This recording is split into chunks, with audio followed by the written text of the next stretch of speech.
நீங்கள் பார்த்து கொண்டிருப்பது நாட்டுக்கோட்டை நகரத்தார் டிவி. சப்ஸ்கிரைப் செய்து கொள்ளுங்கள், லைக் செய்யுங்கள், ஷேர் செய்யுங்கள். சென்னையில் வைர நகைகள் வாங்க R Arunachalam, A Ramnath, smart diamonds, traditionally modern jewellery, T Nagar, Chennai. சபரிமலையில வருஷத்துக்கு 3 மாசம் தான் தொடர்ந்து நடை திறந்திருக்கும். மற்ற நேரங்கள்ல மாதத்துல ஒரு குறிப்பிட்ட நாட்கள்ல மட்டும்தான் கோயிலை திறப்பாங்க. அந்த மாதிரி சமயங்கள்ல முறைப்படி பூஜைகள் செய்து நடை சாத்தும் போது ஐயப்பன் திருமேனி முழுவதும் திருநீரால சாத்திருப்பாங்க. மீண்டும் நடை திறக்கும் வரை ஐயப்பன் திருநீர் காப்புல தான் இருப்பார். இது காலங்காலமா நடந்துட்டு வர நடைமுறை. இப்போ நம்ம ஐயப்பனுக்கு சாற்றப்படுவது சிவம் திருநீர். சாஸ்திரங்கள் சொல்லியிருக்கபடி முறைப்படி தயாரிக்கப்பட்டது நம் சிவம் திருநீர். சிவம் திருநீர் அணிந்து சகல சௌபாக்கியங்களையும் பெறுங்க. காரைக்குடியில் பாரதி என்ற நூலை பற்றி பேசும் பொழுது திரு வைசு சண்முகனார் ஐயா அவர்களை பற்றி கண்டிப்பாக தெரிந்திருக்க வேண்டும். அவர் ஒரு விடுதலை போராட்ட வீரர், தன்மான இயக்க தலைவர்களும் ஒருவர். பாரதியார், பாரதிதாசனாரை பிறந்த வள்ளல், சீர்திருத்த செம்மல். அவர்கள் வீட்டில் இருந்த ஒரு பழக்கம், உணவு உண்பதற்கு முன்பாக ஒரு பாரதியாருடைய பாடலை சொல்லிய பிறகுதான் உணவு உண்ண வேண்டுமா சொல்லுவார்கள். கடைசியிலே கண்ணம்மாப்பேட்டை மைதானத்திலே பாரதியினுடைய உடல் அடக்கம் செய்யப்பட்ட பொழுது அவருடைய முகத்தில் மொய்த்த ஈக்கள் அளவு கூட ஆட்கள் இல்லை என்று சொல்லுவார்கள். 1919 ஆண்டு முதல் மகாகவி பாரதி மறையும் வரை மாதந்தோறும் 40 ரூபாய் அவருக்கு மணியாளர் அனுப்பி வந்தார். இன்றைய நிலையில் அது 1,50,000 ரூபாய்க்கு சமமாகும். அவர் 40 ரூபாய் அனுப்பிய காலத்தில் தங்கம் ஒரு பவன் விலை 12 ரூபாய், ஒரு கலம் நெல் விலை 1 ரூபாய், காப்பி கொட்டை ஒரு வீசை, அதாவது 1700 கிராம் 1 ரூபாய்.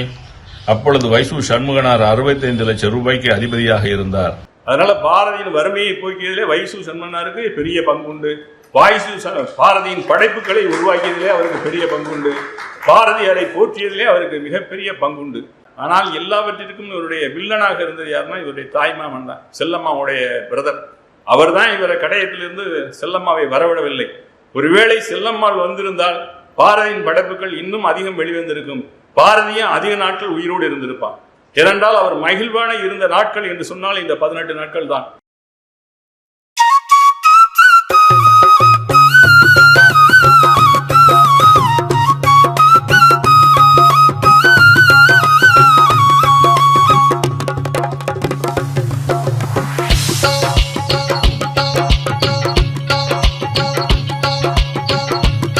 அனைவருக்கும் காலை வணக்கம்.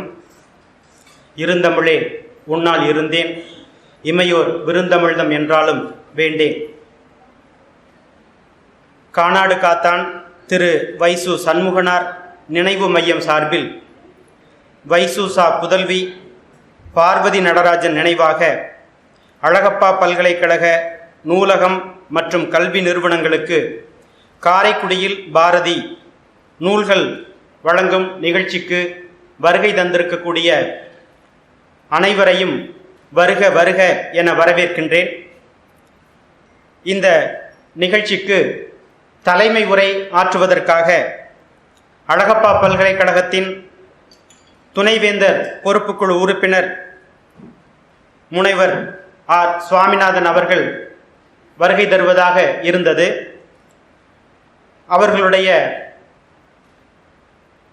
சொந்த பணி காரணமாக இப்பொழுது அந்த பொறுப்பை ஏற்று இந்த நிகழ்ச்சிக்கு தலைமை உரையாற்ற வருகை தந்திருக்கக்கூடியவர்கள் நம்முடைய அழகப்பா பல்கலைக்கழகத்தின் துணைவேந்தர் பொறுப்புக்குழு உறுப்பினர் முனைவர் எஸ் கருப்புசாமி அவர்கள்.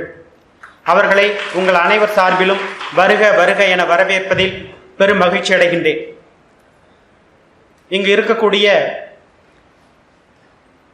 ஆன்றோர் பெருமக்களுக்கும் மாணவ செல்வங்களுக்கும் நம்முடைய துணைவேந்தர் பொறுப்புக்குழு உறுப்பினர் பேராசிரியர் எஸ் கருப்புசாமி அவர்களை பற்றிய அறிமுகத்தை வழங்கலாம் என நினைக்கின்றேன். அவர்கள் ஆற்றல் அறிவியல் துறையினுடைய தலைவராக இருக்கின்றார்கள். ஜப்பான் ஜிப்பு பல்கலைக்கழகத்தில் மெட்டீரியல்ஸ் என்ஜினியரிங்கில் டாக்டர் பட்டம் பெற்றவர்.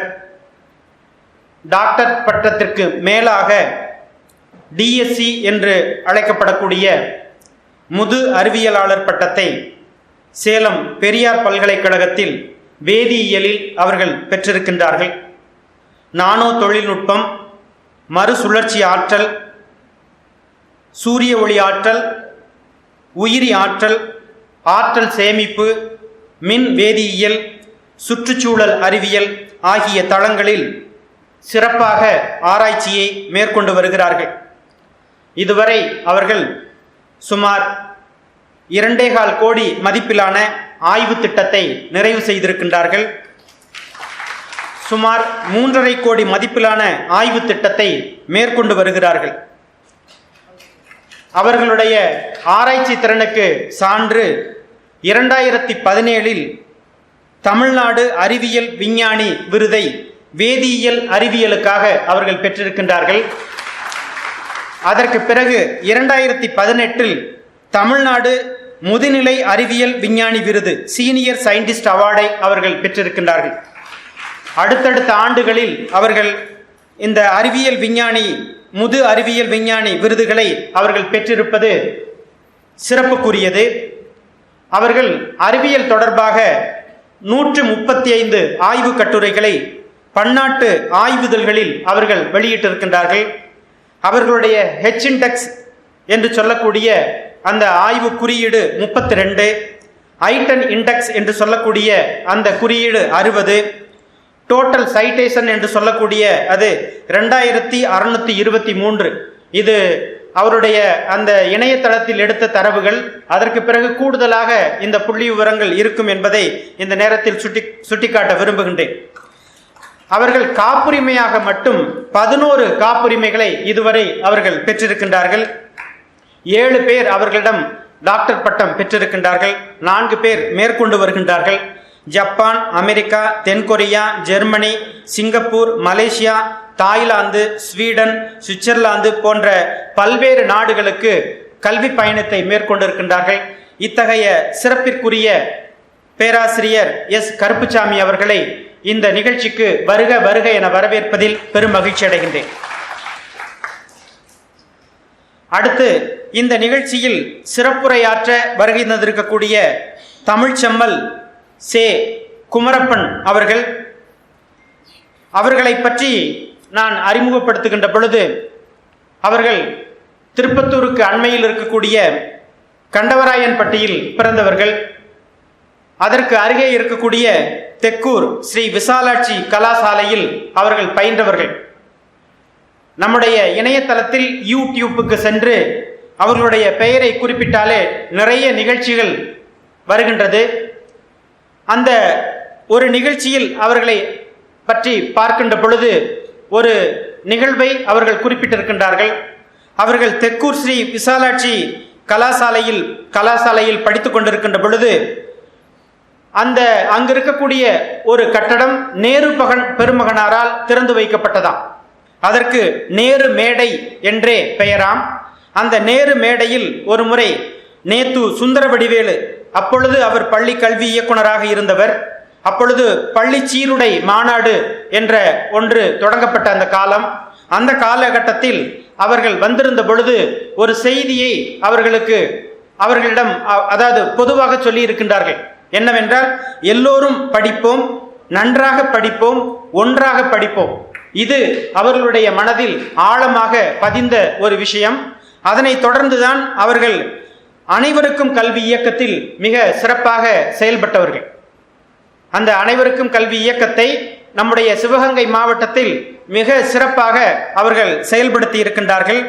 அறிவியல் ஆசிரியராக இருந்தாலும் கூட தமிழ் மீது மிகுந்த ஆர்வம் கொண்டவர்கள். 25க்கும் மேற்பட்ட நூல்களை அவர்கள் எழுதியிருக்கின்றார்கள். 1000 மேடைகளில் அவர்கள் பேசியிருக்கின்றார்கள்.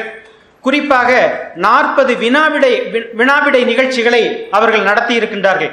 அவர்கள் அந்த வினாடி வினா நிகழ்ச்சியை நடத்துவதில் அவர்கள் மிகுந்த ஆர்வமுடையவர்கள். அதை தன்னுடைய பெருமையாக அவர்கள் குறிப்பிடுகின்றார்கள். எல்லாவற்றிற்கும் மேலாக 2018 சிவகங்கை மாவட்டத்திற்காக அவர்களுக்கு தமிழ் செம்மல் விருது தமிழ்நாடு அரசால் அவர்களுக்கு வழங்கப்பட்டிருக்கின்றது. நகரத்தாருடைய பண்பாட்டையும் நகரத்தாருடைய பழக்க வழக்கங்களையும் ஆவணப்படுத்தக்கூடிய மிகப்பெரிய பணியை அவர்கள் மேற்கொண்டு வருகின்றார்கள். எல்லாவற்றிற்கும் மேலாக இந்த நிகழ்ச்சிக்கு அவர்கள் எந்த அளவுக்கு சிறப்பாக பொருத்தம் என்றால், வலையொலியில் மறக்கப்பட்ட நகரத்தார் பகுதி 1 கானாடு காத்தான் வைசு சண்முகனாரை பற்றி ஒரு 40 நிமிட உரை நிகழ்த்தி இருக்கின்றார்கள். அந்த வகையில் அவர்களை இந்த நிகழ்ச்சிக்கு வருக வருக என வரவேற்பதில் பெரும் மகிழ்ச்சி அடைகின்றேன்.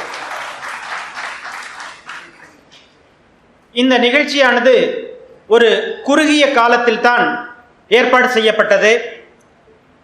டாக்டர் மீனாட்சி அழகப்பன் அவர்கள், இந்த திரு வைசு சண்முகனார் நினைவு மையத்தினுடைய உறுப்பினர், செயலாளர், எல்லாத்தையும் நடத்தக்கூடியவங்க மீனாட்சி அழகப்பன் அவர்கள் என்னோடு தொடர்பு கொண்டு காரைக்குடியில் பாரதி என்று சொல்லக்கூடிய அந்த நூலானது கானாடு காத்தான் திரு வைசு சண்முகனார் அவர்களுக்கு காணிக்கையாக கொடுக்கப்பட்டிருக்கின்றது.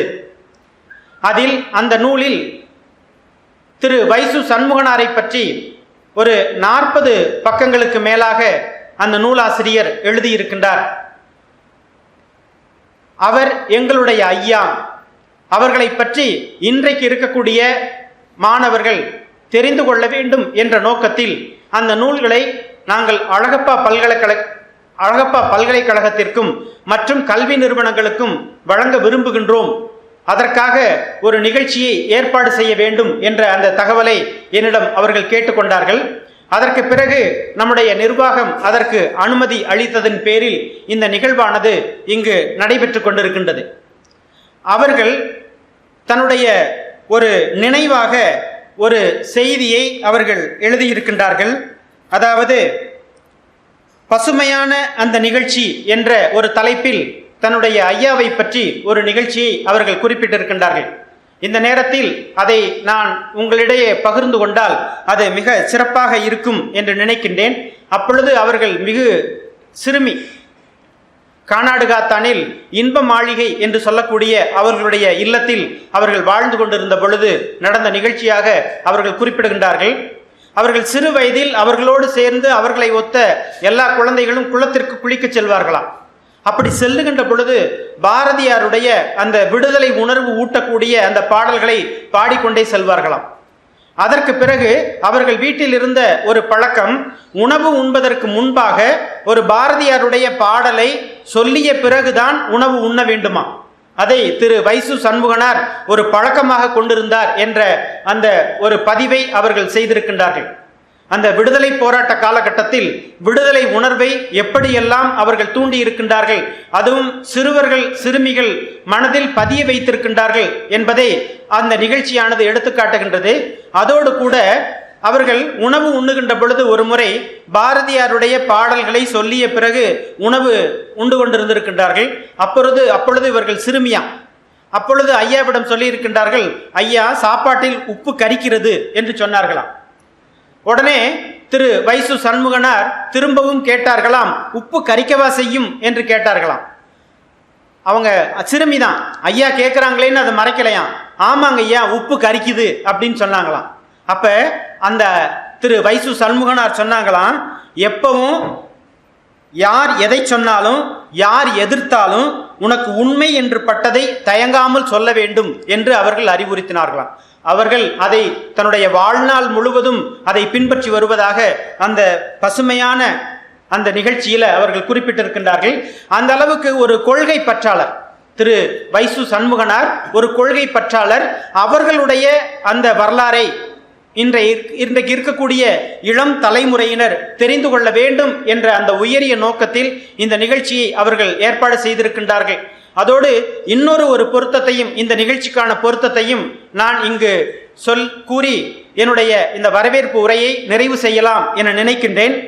அதாவது, ஒன்று, இது பாரதி நினைவு நூற்றாண்டை நாம் கொண்டாடி கொண்டிருக்கக்கூடிய ஒரு காலகட்டம். பாரதியார் 19/9/1921 இந்த உலகை விட்டு நீத்தார். அந்த வகையில் 2021 இந்த ஆண்டு 11/9 அந்த நாளிலிருந்து அவருடைய நினைவு நாளானது அனுசரிக்கப்படுகிறது. இது எது நாள் வரைன்னா அடுத்த டிசம்பர் 11 வரை இந்த நினைவு நூற்றாண்டானது நம்முடைய தமிழகம் முழுவதும், இந்தியா முழுவதும், உலகம் முழுவதும் கொண்டாடப்பட்டு வருகின்றது. அந்த வகையில் ஒரு காரைக்குடியில் பாரதி என்று சொல்லக்கூடிய அந்த நிகழ்ச்சியை நாம் நடத்தி கொண்டிருப்பது அந்த பாரதி நினைவு நூற்றாண்டோடு தொடர்புடையது என்று பார்க்கின்ற பொழுது மிகவும் பொருத்தமானது. அதே போல இன்னொரு பொருத்தத்தையும் நான் இங்கு கூற விரும்புகின்றேன். பாரதியாரை கானாடு காத்தானுக்கு முதலாக வரவழைத்தவர் திரு வைசு சண்முகனார். அவர் தன்னுடைய இன்ப மாளிகைக்கு பாரதியாரை அழைக்கவில்லை என்றால் அவர் காரைக்குடிக்கு வருகை தந்திருக்க முடியாது. அந்த வகையில் பாரதியார் கானாடு காத்தானுக்கும் பாரதிக்கும் வருகை தந்த மாதம் இந்த மாதம். அந்த வகையில் இந்த 2 நிகழ்வுகளும் இந்த நிகழ்ச்சிக்கு மிக பொருத்தமானது என்று கூறி, இந்த நிகழ்ச்சிக்கு பல்வேறு நகர் பெருமக்கள் அவர்கள் ஒவ்வொருவராக அறிமுகப்படுத்தினார்கள். ஆனால் எனக்கு அவ்வளவு பெயரும் நினைவில் இல்லை. குறிப்பாக அழகப்பன் ஐயா அவர்களை நான் வருக வருக என வரவேற்பதில் பெரும் மகிழ்ச்சி அடைகின்றேன். அதோடு கூட அனைத்து நகர பெருமக்களையும் நன்றியுரை சொல்லும்போது அம்மா அவர்கள் எல்லாருடைய பெயரையும் தனித்தனியாக சொல்லி அவர்கள் நன்றி சொல்லுவார்கள். உங்கள் அனைவரையும் வருக வருக என வரவேற்பதில் பெரும் மகிழ்ச்சி அடைகின்றேன்.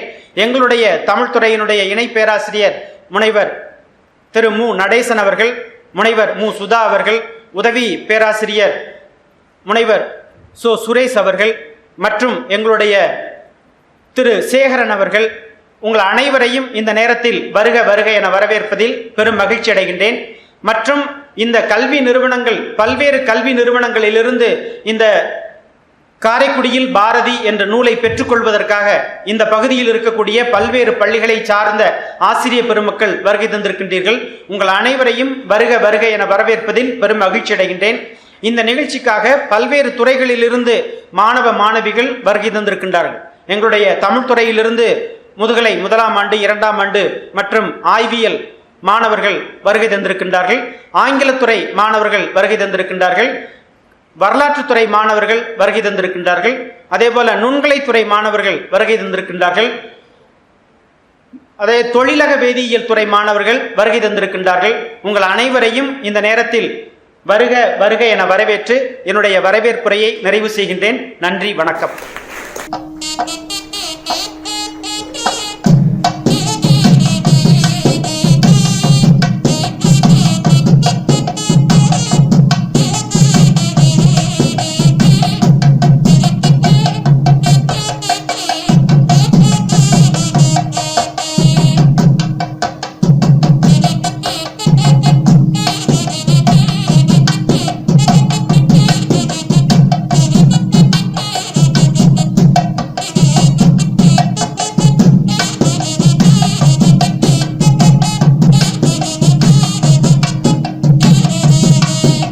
காரைக்குடியில் பாரதி நூல்கள் வழங்கும் நிகழ்ச்சிக்கு வருகை தந்திருக்கும் அனைவருக்கும் எனது இனிய காலை வணக்கத்தை தெரிவித்துக் கொள்கிறேன். காரைக்குடியில் பாரதி என்ற நூலை பற்றி பேசும் பொழுது திரு வைசு சண்முகனார் ஐயா அவர்களை பற்றி கண்டிப்பாக தெரிந்திருக்க வேண்டும். அவர் ஒரு விடுதலை போராட்ட வீரர், தன்மான இயக்க தலைவர்களும் ஒருவர்.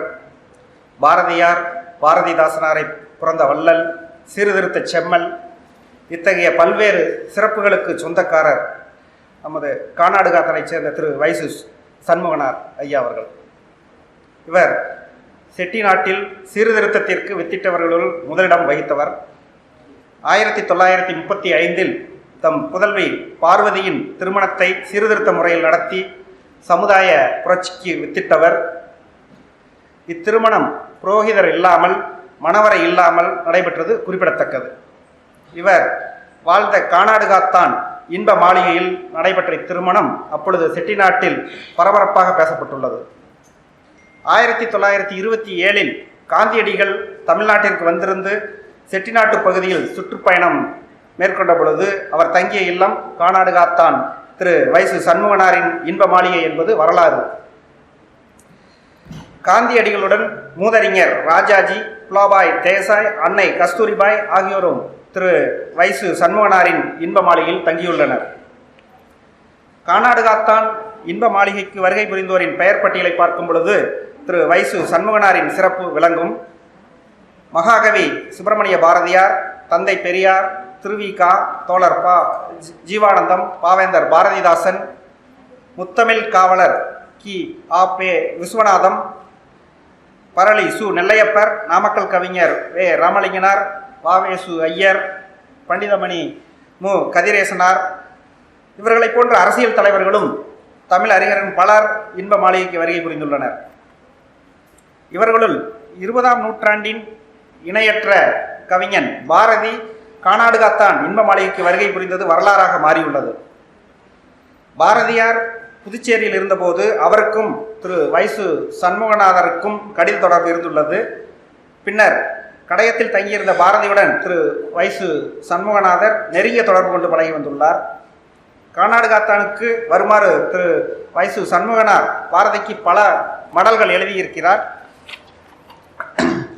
அதனை ஏற்று பாரதி 28/10/1919 அன்று காரைக்குடி வந்துள்ளார். அன்று மாலையே கானாடுகாத்தானுக்கு வந்து 10/11/1919 வரை 14 நாட்கள் இன்ப மாளிகையில் தங்கியுள்ளார். மறுபடியும் 6/1/1920 முதல் 10/1/1920 வரை 5 நாட்கள் வந்து தங்கியுள்ளார். திரு வைசு சண்முகனாரின் அழைப்பின் பேரில் கானாடுகாத்தானுக்கு வருகை புரிந்த பாரதியின் வரலாறு அவருடைய நினைவு நூற்றாண்டை கொண்டாடும் இன்றைய காலகட்டத்தில் மிகுந்த முக்கியத்துவம் பெறுகிறது. ஐயா ராஜாராம் சொன்னபடி இப்பொழுது நம் பாரதியாரின் நினைவு நூற்றாண்டை கொண்டாடும் இன்றைய காலகட்டம் இது. பாரதியார் வருகையின் காரணமாக தமிழ் இலக்கிய உலகத்திற்கு கிடைத்த பாடல்கள் 2.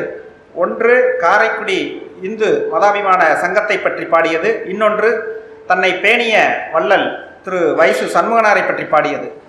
பாரதியார் திரு வைசு சண்முகனாரை பல நாடு சுற்றி வந்தோம், பல்கலைகள் கற்று வந்தோம், இங்கு பற்பல குளமார்ந்த மக்களுடன் பழகி வந்தோம், பல செல்வர் குலாத்தை கண்டோம், நிலமீது நின் போலும் ஓர் வல்லையாம் கண்டிலமே என்று பாடுவது திரு வைசு சண்முகனார் மீது பாரதியார் கொண்டிருந்த அன்பை புலப்படுத்தும். இன்று பாரதியாரின் வாழ்க்கையோடு தொடர்புடைய நிழற்படங்களாக கிடைப்பவை மொத்தம் 5. அவற்றுள் 2 படங்கள் காரைக்குடி இந்து மதாபிமான சங்கத்தில் எடுக்கப்பட்டவை. திரு வைசு சண்முகனார் பாரதியை அழைக்கவில்லை என்றால் இந்நிழற்படங்கள் இன்று நமக்கு கிடைத்திருக்க வாய்ப்பில்லை. பாரதியின் காரைக்குடி வருகையோடு தொடர்புடையவனாக இன்று கிடைக்கும் மடல்கள் 2. இவ்வாறு திரு வைசு சண்முகனாரின் அழைப்பினை ஏற்று வந்த பாரதியின் வருகையை வரலாறாக விளக்குவது காரைக்குடியில் பாரதி என்னும் நூல். இதன் ஆசிரியர் கிருங்கை சோ. சேதுபதி இந்நூலை திரு வைசு சண்முகனாருக்கே காணிக்கையாக்கியிருக்கிறார். இந்நூலில் திரு வைசு சண்முகனாரை பற்றி 30க்கும் மேற்பட்ட பக்கங்களில் எழுதியிருக்கிறார். இவ்வாறு திரு வைசு சண்முகனாருக்கும் பாரதியாருக்கும் இடையேயான தொடர்பை பதிவு செய்யும் இந்நூலை இன்றைய தலைமுறையினர் அறிந்து கொள்ள வேண்டும் என்னும் உயர்ந்த நோக்கில் இந்நூலின் படிகளை அழகப்பா பல்கலைக்கழக நூலகத்திற்கும் மற்றும் கல்வி நிறுவனங்களுக்கும் கானாடுகாத்தான் திரு வைசு சண்முகனார் நினைவு மையம் சார்பில் வைசு சா. புதல்வி பார்வதி நடராஜன் நினைவாக Thirumathi Sushila Subramanian, doctor Manimegalai Madhavan, doctor Thirunellai Rajamanickam, doctor Meenakshi Alagappan ஆகியோர் வழங்க முன்வந்திருப்பது பாராட்டுவதற்குரியது. ஐயா வழியில் செயல்படும் பேர பிள்ளைகளுக்கு என்னுடைய வாழ்த்துக்களை தெரிவித்துக் கொள்கிறேன். இந்நூலை மாணவர்கள் அனைவரும் படித்து பயனடைய வேண்டும் என கேட்டுக்கொண்டு என் தொடக்க உரையை நிறைவு செய்கிறேன். நன்றி, வணக்கம்.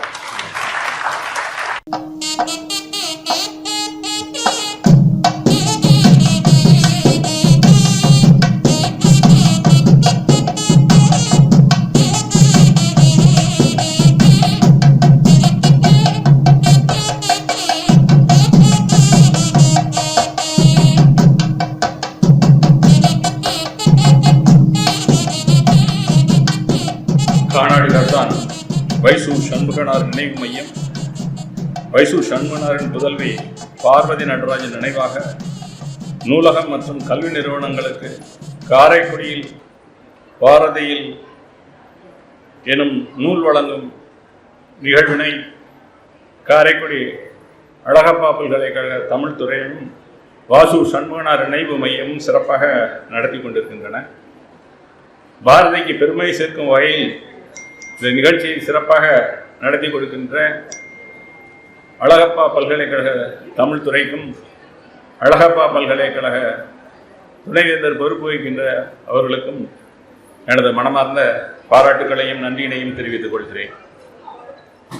இன்றைக்கு வரவேற்புரை ஆற்றி அமர்ந்திருக்கக்கூடிய திரு ராஜாராமன் அவர்கள் அழகப்பா பல்கலைக்கழக தமிழ் துறையின் தலைவர், இனிய நண்பர், பழகுவதற்கு இனியவர், எளியவர், எந்த பொறுப்பை கொடுத்தாலும் ஆர்ப்பாட்டம் இல்லாமல் ஆரவாரம் இல்லாமல் சிறப்பாக செய்து முடிக்கக்கூடியவர். இதனை நான் நன்கு அறிவேன். நான் நாச்சியப்ப சுவாமிகள் கலை அறிவியல் கல்லூரியினுடைய முதல்வராக பணிபுரிந்த பொழுது அவர் அழகப்பா பல்கலைக்கழகத்தின் நாட்டு நலப்பணித்திட்ட இயக்குநராக இருந்தார். சிறப்பாக செயல்பட்டார். எங்கள் கல்லூரி விழாக்கள் பலவற்றிலே பங்கு பெற்ற பெருமகனார். அவர் இந்த விழாவினை ஏற்பாடு செய்திருப்பது பெரும் மகிழ்வை தருகிறது.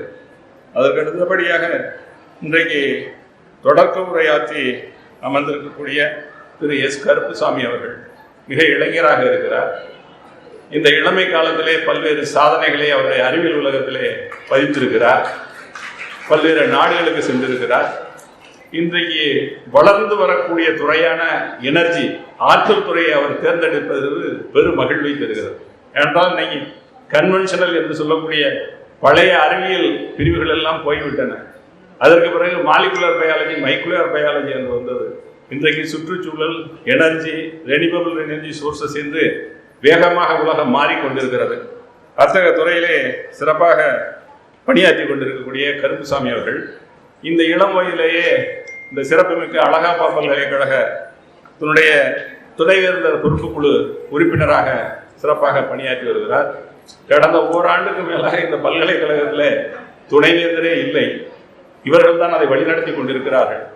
அழகப்பா பல்கலைக்கழகம் தமிழ்நாட்டிலே முதன்மை பல்கலைக்கழகமாக தொடர்ந்து இருந்து கொண்டிருக்கிறது. இந்த ஆண்டும் தமிழ்நாட்டிலே சிறந்த பல்கலைக்கழகத்திலே முதலிடத்தை வைப்பது அழகப்பா பல்கலைக்கழகம். அது எல்லாரும் கைதட்டல் கொடுக்கலாம். கைதட்டுறதுக்குன்னா அப்படி ஒரு சிறந்த பல்கலைக்கழகத்தில் நீங்கள் எல்லாம் மாணவர்களாக இருக்கிறீர்கள். தமிழ்நாட்டினுடைய முதன்மை இடம் வைக்கக்கூடிய ஒரு பல்கலைக்கழகத்திலே நீங்கள் எல்லாம் மாணவராக இருப்பது நீங்கள் பெற்ற பேரு. அந்த பணியை துணைவேந்தர் இல்லாமல் எப்பொழுதும் கருப்புசாமி அவர்களும் இனிய நண்பர் சுவாமிநாதன் அவர்களும் சிறப்பாக வழிநடத்தி கொண்டிருக்கிறார்கள். அவர்கள் இந்த விழாவிற்கு இன்றைக்கு தலையேற்று சிறப்பாக வைசு சண்முகனார் பற்றி அவருடைய கருத்துக்களையும் தெரிவித்து இந்த நூல்களையும் வழங்கியிருப்பது பெரு மகிழ்ச்சி தருகிறது. அதே போல இன்றைக்கு இந்த விழாவை சிறப்பாக தனி ஒரு ஆளாக அவருடைய கணவரோடு ஏற்பாடு செய்திருக்கக்கூடிய மீனாட்சி அழகப்பன் அவர்களையும் மனமாற பாராட்டுகிறேன். நான் இந்த உரையை 3 விதமாக பிரித்து கொள்ளலாம் என்று நினைக்கிறேன். ஒன்று வைசு சண்முகனார் குடும்பம் பற்றிய தகவல்கள், இரண்டாவதாக இந்த சிறப்புமிக்க நூலை எழுதிய நூலாசிரியர் கிருக்கை சேதுபதி பற்றிய தகவல்கள், மூன்றாவதாக இந்த காரைக்குடியில் பாரதி என்ற நூலில் என்னதான் இருக்கிறது என்பதை மாணவர்கள் தெரிந்து கொள்ளும் வகையில் பேசலாம் என்று இருக்கிறேன். அதாவது புத்தகத்தை இன்றைக்கு தலை குனிந்து படித்தால் நாளைக்கு தமிழின் தலை நிமிர்ந்து நடக்கலாம் என்று சொல்வார்கள். நூலை தலை குனிந்து படித்தால் நாளை தலைமிர்ந்து நிற்கலாம். அப்படி நீங்கள் தலை நின்று நிற்பதற்கான ஒரு வழியை இன்றைக்கு இந்த விழா காட்டியிருக்கிறது.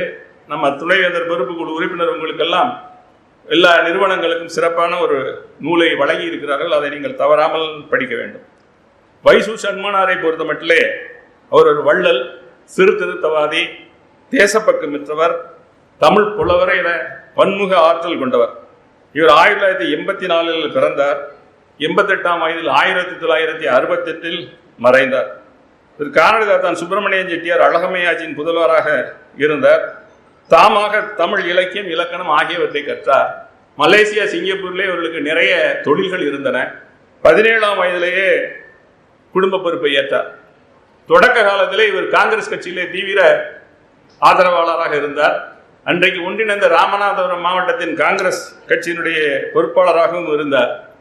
பின்னர் இவருக்கு தந்தை பெரியாரின் மேல் ஈர்ப்பு ஏற்பட்டது. தந்தை பெரியார் என்றைக்கு காங்கிரசிலிருந்து விலகி வெளியே வந்தாரோ அன்றைக்கு வைசு சண்முகனார் அவர்களும் காங்கிரஸ் கட்சியில் இருந்து வெளியே வந்து பெரியாரோடு சுயமரியாதை இயக்கத்திலே இணைந்து கொண்டார்.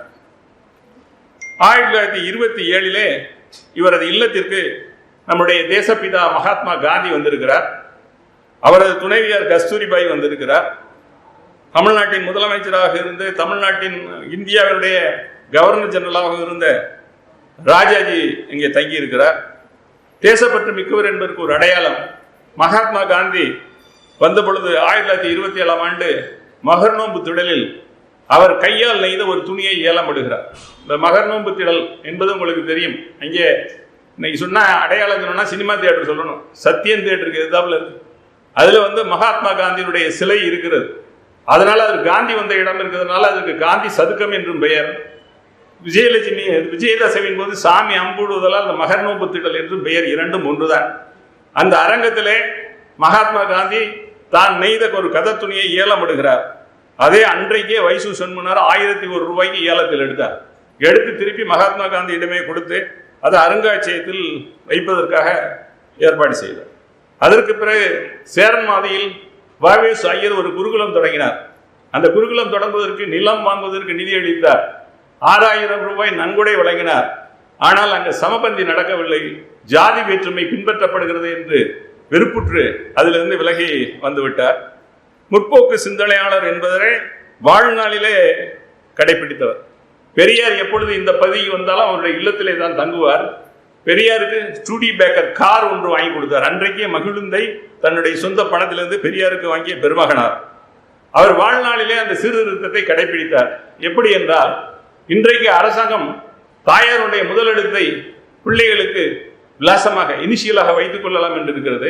அந்த காலகட்டத்திலேயே அவருடைய மனைவியர் லட்சுமி, இன்றைக்கு இந்த உங்களுடைய தாயார் பார்வதி, அவங்களுக்கு லே பார்வதி என்று அன்றைக்கே தந்தை அம்மாவினுடைய முதலெழுத்தை இனிஷியலாக வைத்தார். அதே மாதிரி வைசு சண்முகம் என்று தான் கையெழுத்திடுவார், செட்டியார் என்று கையெழுத்திட மாட்டார்.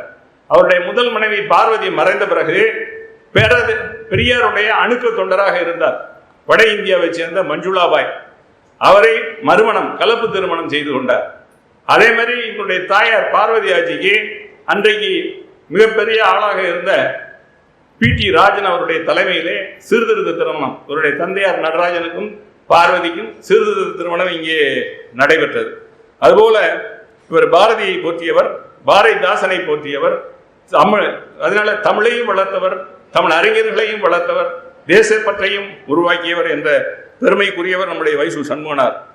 இவர் பாரதிதாசனை போற்றியதோடு அவருடைய நூல்களை வெளியிடுவதற்காக இவரே ஒரு வெளியிட ஆரம்பித்தார். முத்தமிழ் பதிப்பகம், முத்தமிழ் நிலையம் என்று. அதிலே பாரதிதாசனுடைய இசையமுது, இருண்ட வீடு, கற்கண்டு போன்ற நூல்களை வெளியிட்டார். மூத்த மகளுக்கு திருமணம் செய்து வைத்தார். இவருடைய மாளிகைக்கு பெயர் இன்ப மாளிகை. இன்ப மாளிகை என்றால் அது பெயரளவில் இன்ப மாளிகை அல்ல, உண்மையாகவே ஒரு இன்ப மாளிகை. தினமும் 100 பேர் சாப்பிடுவார்கள், காலையிலிருந்து மாலை வரை. யார் வந்தாலும் உணவளிக்கக்கூடிய மாளிகை. ஆனால் அவர் கட்டுக்கோப்போடு அவருடைய குடும்பத்தையும் எல்லாத்தையும் வளர்த்திருக்கிறார். எல்லாவற்றிற்கும் ஒரு மணி வைத்திருப்பாராம். 1 மணி எடுத்தால் டிரைவர் வர வேண்டும், 2 மணி எடுத்தால் சமயக்காரர் வர வேண்டும், 3 மணி எடுத்தால் காவல்காரர் வர வேண்டும், இத்தனை மணிக்கு சாப்பிட வேண்டும் என்று அன்றைக்கே நேர ஒழுங்கு கட்டுப்பாட்டை இருந்தவர். காலையில் 5 மணிக்கு பிள்ளைகள் எல்லாம் எழுப்பி விடுவாராம். பாரதி பாடல், பாரதிதாசன் பாடல் பாட வேண்டும். 3 வேளையும் பாரதியார் பாரதிதாசன் பாடலை சாப்பிட்டு பாடிய பிறகுதான் சாப்பிட வேண்டும் என்ற ஒரு அவ்வளவு பாரதியாரையும் பாரதிதாசனையும் போற்றி தன்னுடைய பேரன் பேத்திகளுக்கும் அந்த தமிழ் உணர்வை ஊட்டியவர். இவருடைய கூட இருந்தவர்கள் தொழிலே, இவர் 17 வயதிலே பொறுப்புக்கு வந்து விட்டார். கூட இருந்தவர்கள் நிறைய தில்லுமுள்ளு செய்ததுனால வம்பு வழக்குகள் நிறைய ஏற்பட்டு நெடுங்காலம் வழக்கிலேயே இவருடைய வாழ்நாள் கழிந்தது. வாழ்நாளுடைய இறுதி நாளிலே இவர் அந்த தொடுத்த வழக்கு தோற்று எல்லாமே இழந்து, செல்வம், இருந்த வீடு அத்தனையும் இழந்தார். இவர் கண் முன்னே இவர் இருந்த இன்ப மாளிகை இடிக்கப்பட்டது. அதில் இருந்த பளிங்கு கற்கள், பெல்ஜியம் கண்ணாடிகள், பர்மா தேக்குகள் எல்லாத்தையும் பிடுங்கி கொண்டு சென்று விட்டார்கள். அந்த இன்ப மாளிகை எத்தனையோ தமிழ் அறிஞர்கள், நாட்டு தலைவர்கள் எல்லாம் இருந்த இன்ப மாளிகை மண்ணோடு மண்ணாகியது. அது மிக வருத்தற்குரியது. அந்த வருத்தத்தை போக்கும் வகையிலே இன்றைக்கு வந்திருக்கக்கூடிய மீனாட்சி நடராஜன் அவருடைய தாயார் எந்த இடத்தில் இன்ப மாளிகை இருந்ததோ அதில் ஒரு பகுதியை விலைக்கு வாங்கினார்கள். பணத்தை கொடுத்து விலைக்கு வாங்கி அந்த இடத்துல வைசு சண்முகம் நினைவு நூலகம், அதே மாதிரி அவருடைய தாயார் பெயரிலேயும் ஒரு அமைப்பை ஏற்படுத்தினார்கள். அது 1953ஆம் ஆண்டு நம்முடைய கியாப்பே விஸ்வநாதன் அவர்கள் தலைமையில் குன்றக்குடி அடிகளார் அவர்கள் திறந்து வைத்திருக்கிறார்கள். அவருடைய பிள்ளைகள் மகன் சோலை, மகள் பார்வதி நடராஜன். அந்த சோலையினுடைய மகள் கமலா, அந்த கமலாவைத்தான் இயக்குனர் எஸ்.பி. முத்துராமன் அவர்களுக்கு திருமணம் செய்து வைத்திருக்கிறது. அதனால வைசு சண்முகனாருடைய பேத்தி கணவர், அவருடைய மகனின் மாப்பிள்ளை தான் இயக்குனர் முத்துராமன். அதற்கு பிறம் தாயார் பார்வதி நடராஜனை சொல்ல வேண்டும் என்றால், அவர் சென்னையிலே சர்ச் ஃபார் கான்வென்ட்டிலும் ரோசரி மெட்ரிகுலேஷன் பள்ளியில் படித்தவர்கள். ப. சிதம்பரம் அவருடைய தாயார் லட்சுமி ஆட்சி அவருடைய பள்ளி தோழி. அதற்கு பிறகு திருமணமானவர்கள் தந்தை வழியிலே இவரும் நாட்டுப்பற்று மிக்கவராக இருந்திருக்கிறார். பர்மாவிலே இருந்திருக்கிறார்கள். பர்மாவிலே பார்வதி ஆட்சியுடைய கணவர் நடராஜன் ஸ்கூல் இன்ஸ்பெக்டராக இருந்திருக்கிறார். பள்ளி கல்வியினுடைய ஒரு இன்ஸ்பெக்டராக, ஆய்வாளராக பர்மாவிலே பணிபுரிந்திருக்கிறார். அப்பொழுது 1942ஆம் ஆண்டு 2ஆம் உலகப் போர் நடைபெற்ற காலம். அப்பொழுது பார்வதி அவர்களும் அவருடைய கணவர் நடராஜன் அவர்களும் அமைச்சூர் ரேடியோவிலே பயிற்சி பெற்றிருக்கிறார்கள். அதனால உலகப் போர் நடந்து கொண்டிருந்த பொழுது விமானங்கள் குண்டுகள் பொழிகின்றன, பதுங்கு குழிகள் ஆங்காங்கே இருக்கிறது. பதுங்கு குழியிலே ஆங்காங்கே பதுங்கிக் கொண்டு உயிரை பாதுகாத்துக் கொண்டிருக்கிறார்கள். அந்த பதுங்கு குழியிலே பார்வதி அவர்களும் நடராஜன் அவர்களும் பதுங்கிக் கொண்டு அந்த அமைச்சூர் ரேடியோ தெரிவு என்பதனால் எதிர்களுடைய நிலையை வானொலி வாயிலாக அறிந்து நம்முடைய சுபாஷ் சந்திரபோஸ் அவர்கள் நடத்திய INA என்று சொல்லக்கூடிய இந்தியன் நேஷனல் ஆர்மி, தமிழில் இந்திய தேசிய இராணுவத்திற்கு செய்தியெல்லாம் கொடுத்து அன்றைக்கே தேசப்பற்று இந்தியாவுடைய விடுதலை போரிலே பங்கு பெற்ற பெருமைக்குரியவர்கள். அது மட்டுமல்ல, இன்னும் ஒன்றை சொல்ல வேண்டும் என்றால், அந்த காலத்திலே இந்தியன் இண்டிபெண்டன்ட் என்ற லீக் என்ற ஒரு அமைப்பு 1915ஆம் ஆண்டு ராஷ் பிஹாரி போஸ் என்பவரால் ஏற்படுத்தப்பட்டது. இது தெற்காசிய நாடுகளில் உள்ள இந்தியர்களை இணைத்து பிரிட்டிஷ் அரசாங்கத்திற்கு எதிராக போர் தொடுக்கப்பட்டது. 1942ஆம் ஆண்டுக்கு பிறகு அது நேதாஜியுடைய கையிலே அதனுடைய பெயர் இந்திய தேசிய ஆர்மி, இந்தியன் நேஷனல் ஆர்மி, இந்திய தேசிய இராணுவம் என்று பெயரிடப்பட்டது. அந்த இராணுவத்திற்கு இவருடைய தாயார் அணிந்திருந்த நகையை கலடி கொடுத்தார்கள். அதை ஏலத்தில் விட்டு அன்றைய தினத்தில் 68,620 ரூபாய்க்கு ஏலம் போய் அந்த பணத்தை இந்திய தேசிய இராணுவத்திற்கு அளித்திருக்கிறார்கள். அதற்கான ரசீதும் அவர்கள் வைத்திருக்கிறார்கள். அதற்கு பிறகு அவருடைய தகப்பனார் 1955 சிங்கப்பூருக்கு போன்று நேஷனல் யூனிவர்சிட்டி ஆஃப் சிங்கப்பூர் அதனுடைய தலைமை நூலராக ஹெட் லைப்ரரியாக பணிபுரிந்திருக்கிறார்.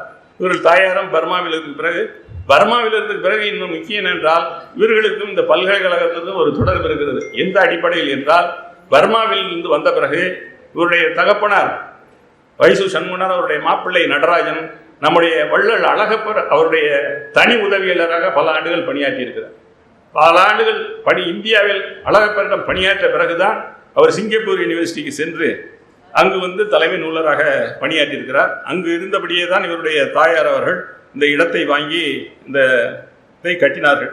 அதை திரும்ப வைசு சண்முகம் லட்சுமி ஆட்சி நினைவகம் என்று நான் சொன்ன மாதிரி 31/5/1954 இருந்தார்கள். அதற்கு மட்டும் இல்லை, இவருடைய தாயார் அந்த காலத்திலேயே கண் தானம் செய்தவர்கள். சங்கர் நேத்ராலயாவிலே அவருடைய கண் தானமாக அளிக்கப்பட்டது. அவருடைய புதல்விகள் 4 3 மருத்துவர்.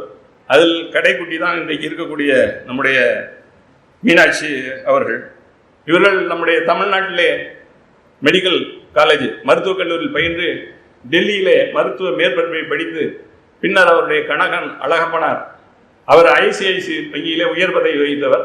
அவர் இருந்த இடங்களுக்கெல்லாம் சென்று டெல்லி, லக்னோ போன்ற பல இடங்களில் பணியாற்றி பின்னர் சென்னை அப்போலோ மருத்துவமனையில் 25 ஆண்டுகள் பணியாற்றியவர்.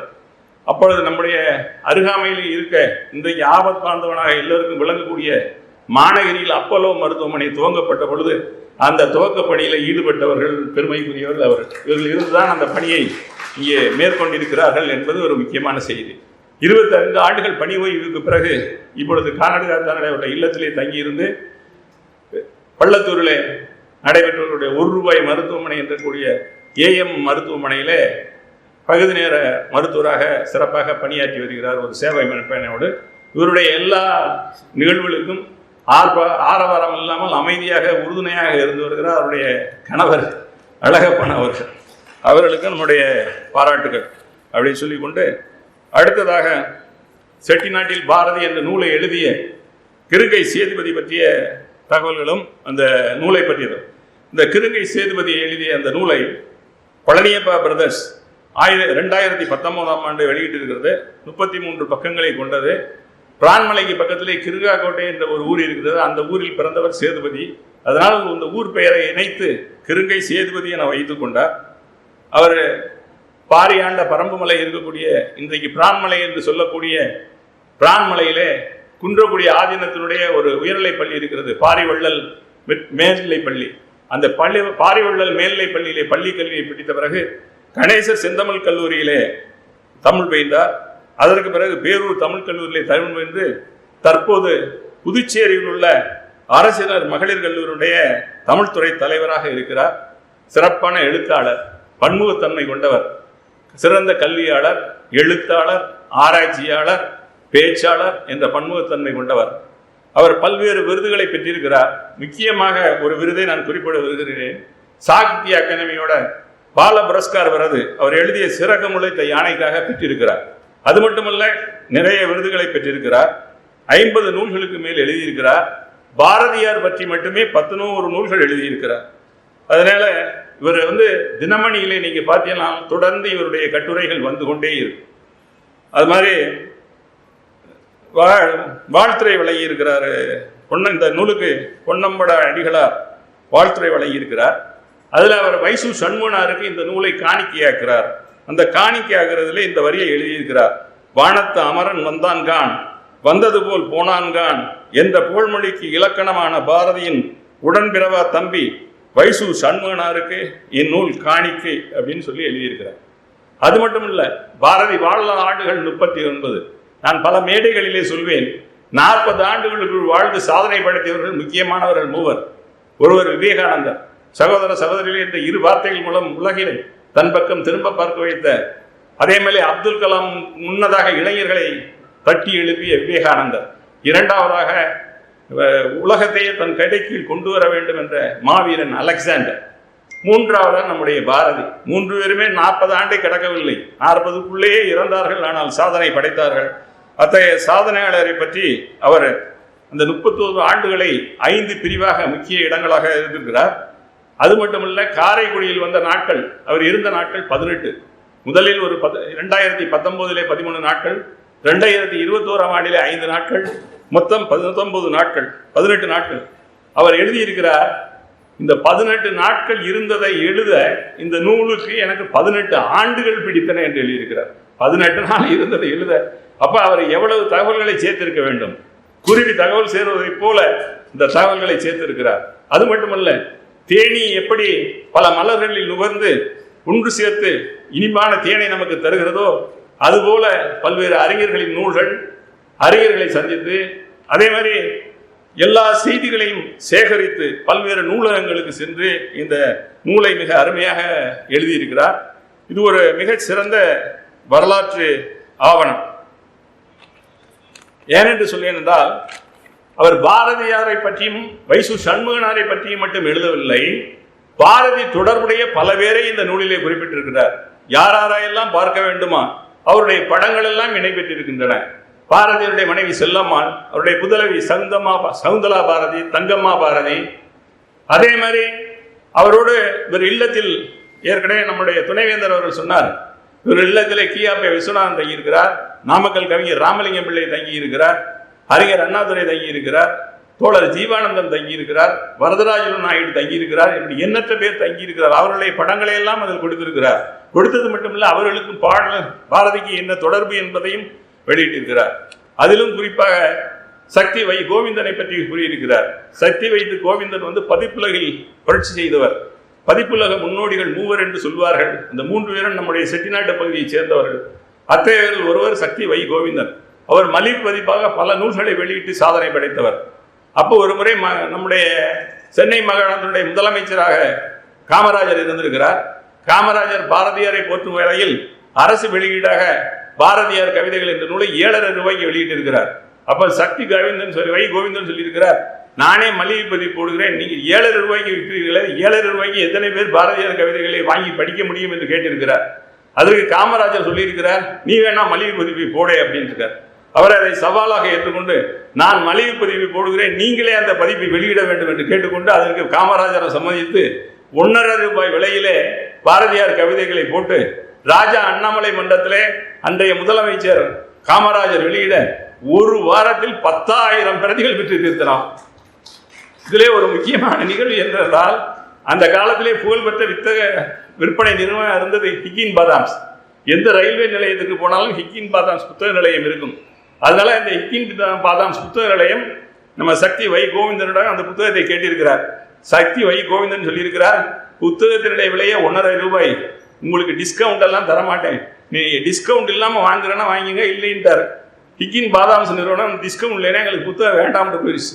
ஒரு 200 பேர் 300 பேர் முக்கியமான ஆட்கள்லாம் ஹிக்கின் பாதாம்ஸ் ஃபோன் பண்ணி எங்களுக்கு இந்த நூல் வேண்டும் என்று கேட்ட பிறகு ஹிக்கின் பாதாம்ஸ்க்கு வேற வழி இல்லாமல் சக்தி கோவிந்தனிடம் திரும்பி வந்து நீங்க டிஸ்கவுண்ட் இல்லாமல் தாருங்கள் என்று 300 பிரதியை வாங்கி சென்றிருக்கிறார்கள். அதனால அதையும் இதை குறிப்பிட்டிருக்கிறார். அதே மாதிரி முல்லை பதிப்பகத்தை சேர்ந்த அவர் முல்லை முத்தையா, அவரும் பாரதியாருடைய நூல்களை வெளியிட்டிருக்கிறார். அவரை பற்றிய தகவலையும் இதிலே கூறியிருக்கிறார். அதுபோக அதனால இந்த நூல் என்பது அவரை மட்டுமல்ல, இங்கே உள்ள பாரதியார் தொடர்புடைய நிறைய தகவல்கள் அந்த நூலில் இருக்கிறது என்பதை இங்கே நான் சுட்டிக்காட்ட விரும்புகிறேன். நம்முடைய வைசு சண்முகனார் முதலாக 2017ஆம் ஆண்டிலே அவர் பாண்டிச்சேரியில் இருக்க பொழுது, புதுச்சேரியில் இருக்க பொழுது கடித தொடர்பு ஏற்படுகிறது. அதற்கு பிறகு பார்த்தீங்கன்னா 17 கடித தொடர்பு ஏற்படுகிறது. அதுக்கப்புறம் இவர் கடையத்துக்கு போகிறார். பாரதியாரை பார்ப்பதற்காக வைசு சண்முகனார் நேரடியாக பாரதியாருடைய இல்லத்திற்கு சென்றுகிறார். அங்கே ஒரு இடிந்த நிலையிலே ஒரு பழைய வீடு இருக்கிறது. அந்த பழைய வீட்டிலே மழுங்க தலையை சிரைத்த ஒருவர், நல்ல செக்க செவேரென்று குள்ளமாக ஒருவர் இருந்திருக்கிறார். இவர் போன பிறகு அவர் தான் பாரதியாராக இருக்க வேண்டும் என்று நினைந்திருக்கிறார். அவரை பார்த்து கும்பிட்டு இருக்கிறார். கும்பிட்ட பிறகு அவர் கேட்டிருக்கிறார், கானடுகாத்தானிலிருந்து வருகிறீர்களா சண்முகமா என்று கேட்டிருக்கிறார். கேட்ட பிறகு வைசு சண்முகனாருக்கு கண்ணில் தண்ணீர் வந்து விட்டது. தண்ணீர் வந்த பிறகு அவர் உடனே சொல்கிறார், இந்த மாதிரி அச்சம் தவிர ஆண்மை தவறேல் அப்படின்னு சொல்லி அதை சொல்றார். அதனால அதற்கு பிறகு 36 மணி நேரம் அவர்கள் அங்கே இருந்து உறவாடி வருகிறார்கள். அதற்கு பிறகு அவரை காரைக்குடிக்கு வருமாறு அழைப்பு விடுகிறார். அதைத் தொடர்ந்து பாரதியார் காரைக்குடிக்கு வருகிறார். வந்த பிறகு முதலாக சிவன் செயல் மடத்தில் 1919ஆம் ஆண்டு சிவன் செயல் மடம் தெரியுமா உங்களுக்கு? எந்த இடத்துல இருக்கு அப்படின்னு சொன்னா, நம்ம ஃபர்ஸ்ட் பீட் இருக்கு இல்லையா, அந்த இடத்துல அந்த சிவன் செயல் மடம் இருக்கு. அங்கே ஒரு சிவம் தியேட்டர் இருக்கு. அந்த சிவன் செயல் மடத்துக்கு பக்கத்துல தான் அந்த காலத்துல பஸ் ஸ்டாண்டாம். அங்கதான் மதுரையிலிருந்து பாரதியார் வந்திருக்கிறார். அதனால பாரதியார் வந்தோன்னா அவர் எல்லாரும் கூட்டிகிட்டு போயிருக்காங்க. கூட்டிகிட்டு போய் ஒரு செட்டியார் வீட்டில் தோட்டத்தில் அவரை வச்சிருக்காங்க. பாரதியார் வந்திருக்காரு அப்படின்னு கேள்விப்பட்ட பிறகு எல்லாரும் போய் பார்த்துருக்காங்க. பார்த்தா யாரு பாரதியார்னு யாருக்குமே தெரியல. சரி, ஒருத்தர் தாடி ஈடி மீசையெல்லாம் வச்சோன்னா இவர் தான் பாரதியார் இருப்பார், இந்த ஊருக்கு புதுசாக இருக்கிறார் என்று பார்த்துருக்கிறார்கள். அதுக்கு பிறகு பாரதியார் உணவெழுதி விட்டு வந்த பிறகு அவர் பார்த்துருக்கார். வந்திருந்தவர்களாம் நகரத்தார் இளைஞர்கள் எல்லாரும் பார்த்தீங்கன்னா நெத்தியில் பட்டையும் கழுத்தில் கொட்டையும் போட்டவர்களாக இருந்திருக்காரு. அதை பார்த்தோன்னா பாரதியார் சொல்லியிருக்காரு, இவர்கள்லாம் ஆன்மீக அன்பர்களாக இருக்கிறார்கள், நிறைய திருப்பணி செய்தவர்களாக இருக்கிறார்கள், அதனால் நீ இப்படி வரக்கூடாது அப்படின்னு சொல்லி ஒரு சவர தொழிலாளியை வர சொல்லி அவர் தாடியை மட்டும் எடுத்திருக்கிறார். மீசையை வைத்துக் கொண்டார். ஆனால் அவர் தலைப்பாகை இருக்கிறத தவிர தலையில் முடியில்லை, வழுக்கத்திலேயே தான் இருந்திருக்கிறார். தலைப்பாகை வைத்து மீசையை வைத்துக் கொண்டு வந்திருக்கிறார். அதற்கு பிறகு அவரை இந்து மத அபிமான சங்கத்திற்கு அழைத்து சென்றிருக்கிறார்கள். அதனால இந்த இந்து மத அபிமான சங்கம் என்பது மிக பெரிய தமிழையும் தேசப்பற்றையும் உருவாக்கியதில் மிகப்பெரிய அமைப்பு. நீங்கள் எல்லாம் தெரிந்து கொள்ள வேண்டும். இந்த இந்து மத அபிமான சங்கம் பல்வேறு பத்திரிகைகளிலே சோ முருகப்பா என்பவர் இருந்தார். அவர் தனவணிகன், குமரன், ஊழியன் என்று பல இதழ்களை நடத்தி வந்தார். அது நாட்டு விடுதலை போரில் பல பங்காற்றியது. அது மட்டுமில்லை, பாரதியாருடைய படைப்புகள் பலவற்றை வெளியிட்டு வந்தது. அதனால வைசு சண்முகனார் பாரதியாரை போய் பார்க்கையிலே கடையத்திலே அவர் மிக ஏழ்மை நிலை இருந்திருக்கிறார். அப்ப வைசு சண்முகனாரிடம் பணம் இல்லை. அதனால வழி அனுப்ப வந்த பாரதியாருக்கு திருநெல்வேலி ஒரு நண்பரை பார்த்து நண்பரிடம் 50 ரூபா வாங்கி அவருக்கு கொடுத்திருக்கிறார். அதற்கு பிறகு இவர் குளித்து விட்டு இந்து மதானம் செஞ்சிருக்காரு. பாடல் பாட வேண்டும் என்று சொல்லியிருக்கிறார். அப்போ அவர் சொல்லியிருக்காரு, எனக்கு கோட்டு போட்டால் தான் பாட வரும்னு சொன்னாராம். அப்புறம் நகரத்தார் நிறைய பேர் அந்த காலத்தில் கோட்டு வச்சிருந்தாங்களாம். அதனால அந்த கோட்டை கொண்டாந்து கொடுத்ததில் அதில் சேரக்கூடிய ஒரு கோட்டை போட்டுக்கொண்டு தான் பாடினாராம். அதே மாதிரி பேனாவை எடுத்தார், தாளை எடுத்தார், வெறுவென்று எழுதினார் என்று சொல்கிறார். அவர் ஆசு கவி, நினைத்த மாத்திரத்திலே கவிதை எழுதக்கூடிய வல்லமர் படைத்தவர் என்று சொல்லுகிறார்கள். அதனால அவருக்கு மிக பிடித்த பலகாரம் ஓமப்படி என்று சொல்கிறார்கள். அதனால அவரோட ஒருத்தன் ஒரு ஆள் கொண்டு வந்திருக்காரு. அவர் ஓமப்படி வாங்கி அவன் தலையில் அடித்து அவர்கிட்ட கொடுத்திருக்கிறார். அதாவது பாரதியுடைய நிகழ்வுகளை பார்த்தால் அவரை நாம் ஞான கிறுக்கன் என்று தான் சொல்ல வேண்டும். அவருடைய பல நிகழ்வுகளை வைத்து பார்க்கும் பொழுது அவரோடு தொடர்போடு கூட வந்தவரும் அப்படித்தான் இருந்திருக்கிறார். அதாவது பாரதியார் பகவத்கீதைக்கு 7 அத்தியாயங்களுக்கு உரை எழுதியிருக்கிறார். அதை இவர்கள் வந்த குண்டுச்சாமியை எடுத்து கிழித்து விட்டார். 7 அத்தியாயத்தை பாரதியார் ஏண்டா அழித்த அப்படின்னு சொன்னா, பராசக்தி அழித்தால் நான் அழிக்கிறேன், அழித்தால்னா கொடுத்தால், அழிக்கிறேன்னா அழிச்சு விட்டேன் அப்படின்னு சொன்னாராம் 7 அத்தியாயத்தை. பாரதியார் கோவப்படவே இல்லையா. அதற்கு பிறகு ஒரு பாரதியார் தூங்கி கொண்டு இருக்கல, இந்த குண்டுச்சாமி ஒரு எலும்பு சம்பளத்தை எடுத்து பாரதியார் கண்ணில் பிழிஞ்சாராம். பாரதியார் ஐயோ கண்ணெல்லாம் எரியுதேன்னு கத்துனாராம். அதற்கப்புறம் இங்கே உள்ள பார்த்தாலாம், இந்த குண்டுச்சாமி இருந்தா பாரதியார் இங்கே ஒன்றும் செய்ய விட மாட்டார் அப்படின்னு சொல்லி காசு கொடுத்து அவரை பஸ் ஏற்றி அனுப்பி விட்டாராம். அதற்கப்புறம் பாரதியார் என்ன பண்ணியிருக்காரு அப்படின்னு சொன்னா, நான் சொற்பொழிவாற்ற வேண்டும் சொல்லியிருக்காரு. அப்ப அவங்க சொல்லியிருக்காங்க, இன்னைக்கு கூட்டம் குறைவாக இருக்கிறது, இன்னொரு நாள் நாங்கள் ஏற்பாடு செய்கிறோம், நீங்கள் பேசலாம் என்று சொல்லி இருக்கிறார். ஆனால் அவர் இல்லைன்னு சொல்லி அங்கே வகுப்பு எடுத்துக்கொண்டிருந்த படித்துக் கொண்டிருந்த ஒரு 15-20 மாணவர்களிடம் போய் 1.5 மணி நேரம் உரையாற்றி இருக்கிறார். உரையாற்றியது மட்டுமில்ல, அதற்கு பிறகு அதை உரையை எழுதி புத்தகமாக ஆச்சிட்டு இந்து மத அபிமான சங்கம் 10 ரூபாய் விலைக்கில் விற்றி இருக்கிறது. அதே போல அவரை வச்சு ஒரு படம் எடுக்க வேண்டும் என்று நினைத்திருக்கிறார்கள். இன்னொரு முக்கியமான நிலவு, இந்து அபிமான சங்கத்தில் கதர் துணி ஒன்றை நெய்து அதை மகாத்மா காந்தியடிகளிடம் கொடுத்திருக்கிறார்கள். இந்திய போராட்ட காலத்திலே அது 21ஆம் ஆண்டு, நம்முடைய சண்முகனார் எடுத்து 27ஆம் ஆண்டு அப்ப கொடுத்திருக்கிறார்கள். அந்த துணி இன்றைக்கு டெல்லியிலே காந்தி அருங்காட்சியகத்திலே இருக்கிறது. அதற்கு பிறகு புகைப்படம் எடுத்திருக்கிறார்கள். இந்த புகைப்படம் எடுத்ததிலே ஒரு புகைப்படக்காரரை கூட்டி வந்திருக்கிறார்கள். அவர் பாரதியார் எப்பவுமே எளிதில் எதையுமே சம்மதிக்க மாட்டாராம். அவரை சம்மதம் வைத்து படம் எடுத்திருக்கிறார்கள். படம் எடுக்கையில் அவர் கையில் ஒரு கம்பு வைத்திருக்கிறார். இதுல கூட அவர் எழுதியிருக்காரு, கோல் வைத்த பாரதி அப்படின்னு சொல்லி நம்ம கிருங்கை எழுதியிருக்காரு. அட்டைப்படத்திலே அந்த கம்பு வச்சதான் படமா போட்டிருக்கிறார். அதனால ஒரு கம்பை வச்சுக்கிட்டு இருந்திருக்காரு. போட்டோக்காரர் சொல்றாரு, அது உங்க தலையை மறைக்கும், அதனால கொஞ்சம் தள்ளி வச்சுங்க, நீ போட்டோவுக்கு ராஜானா நான் பாட்டுக்கு ராஜா, நான் சொல்றபடி படம் எடு அப்படின்னு சொல்லி இன்னும் கொஞ்சம் கம்பை தூக்கி பிடிச்சாராம். இதுக்கு மேல சொன்னா இவர் படம் எடுக்க இல்லாம போயிடுவாருன்னு சொல்லி அதோட தான் படம் எடுத்திருக்காரு. அதனால கோல் கொண்ட பாரதின்னு தான் அதை எழுதுறாரு. அதற்கு பிறகு காலை கொஞ்சம் அகற்றி வச்சிருந்தாராம். அந்த படம் எடுக்க வந்தார், கொஞ்சம் கால் ஊனமிட்டு இருந்தவர். ஆனா அவர் சொல்லியிருக்காரு, காலை கொஞ்சம் சரியா வச்சிருக்க, முதல்ல உன் காலை சரியா வச்சுக்கிட்டு என் காலை சரியா வைக்க சொல்லு அப்படின்னு சொல்லி சொன்னாராம். அதனால இதுக்கு மேல அவர் ஒன்றும் சொல்லக்கூடாதுன்னு 2 புகைப்படம் எடுத்திருக்கிறார்கள். ஒன்று குழுவாக எடுத்த புகைப்படம், இன்னொன்று சோ முருகப்பாவோட எடுத்து 2 புகைப்படம். அதற்கு பிறகு இந்து மத அபிமான சங்கத்தை பற்றி பாராட்டி ஒரு பாடல் கேட்டிருக்கிறார்கள். அன்றைக்கு சோ முருகப்பா அவர்கள் கல்லுக்கட்டியிலே ஒரு கடை வைத்திருந்திருக்கிறார். அந்த கடையில் பாரதியார் இருந்திருக்கிறார். மதுரைக்கு புறப்பட்டு செல்வதற்காக இருந்திருக்கிறார். அப்பொழுது பேனாவை எடுத்து எழுத ஆரம்பிக்கிற நேரத்தில் இவர் போக வேண்டிய கார் வந்து விட்டது. அதனால புறப்பட்டு போய்விட்டார். அப்புறம் அவர் சொல்லியிருக்கா, இல்லை நீங்க ஒரு பாட்டு எழுதணும் அப்படின்னு சொல்லி நான் போய் எழுதி அனுப்புறேன்னு சொல்லி மதுரையில போய் அங்கே ஒரு வக்கீல் வீட்டில் தங்கிட்டு போயிட்டார், நேரம் இல்லைன்னு. ஆனால் அவர் சொன்னபடி கடையத்துக்கு சென்ற பிறகு அவர் கைப்படை எழுதி சோ முருகவாகவே அந்த பாடை எழுதியிருக்கிறார். இந்து மத அபிமான சங்கத்தினுடைய பணியை பாராட்டி மிக நன்றாக எழுதியிருக்கிறார். அது மட்டும் இல்லை, அங்கே சில பாடல்களை எழுதியிருக்கிறார். எல்லோரையும் பாண்டியா என்று தான் அழைப்பாராம்.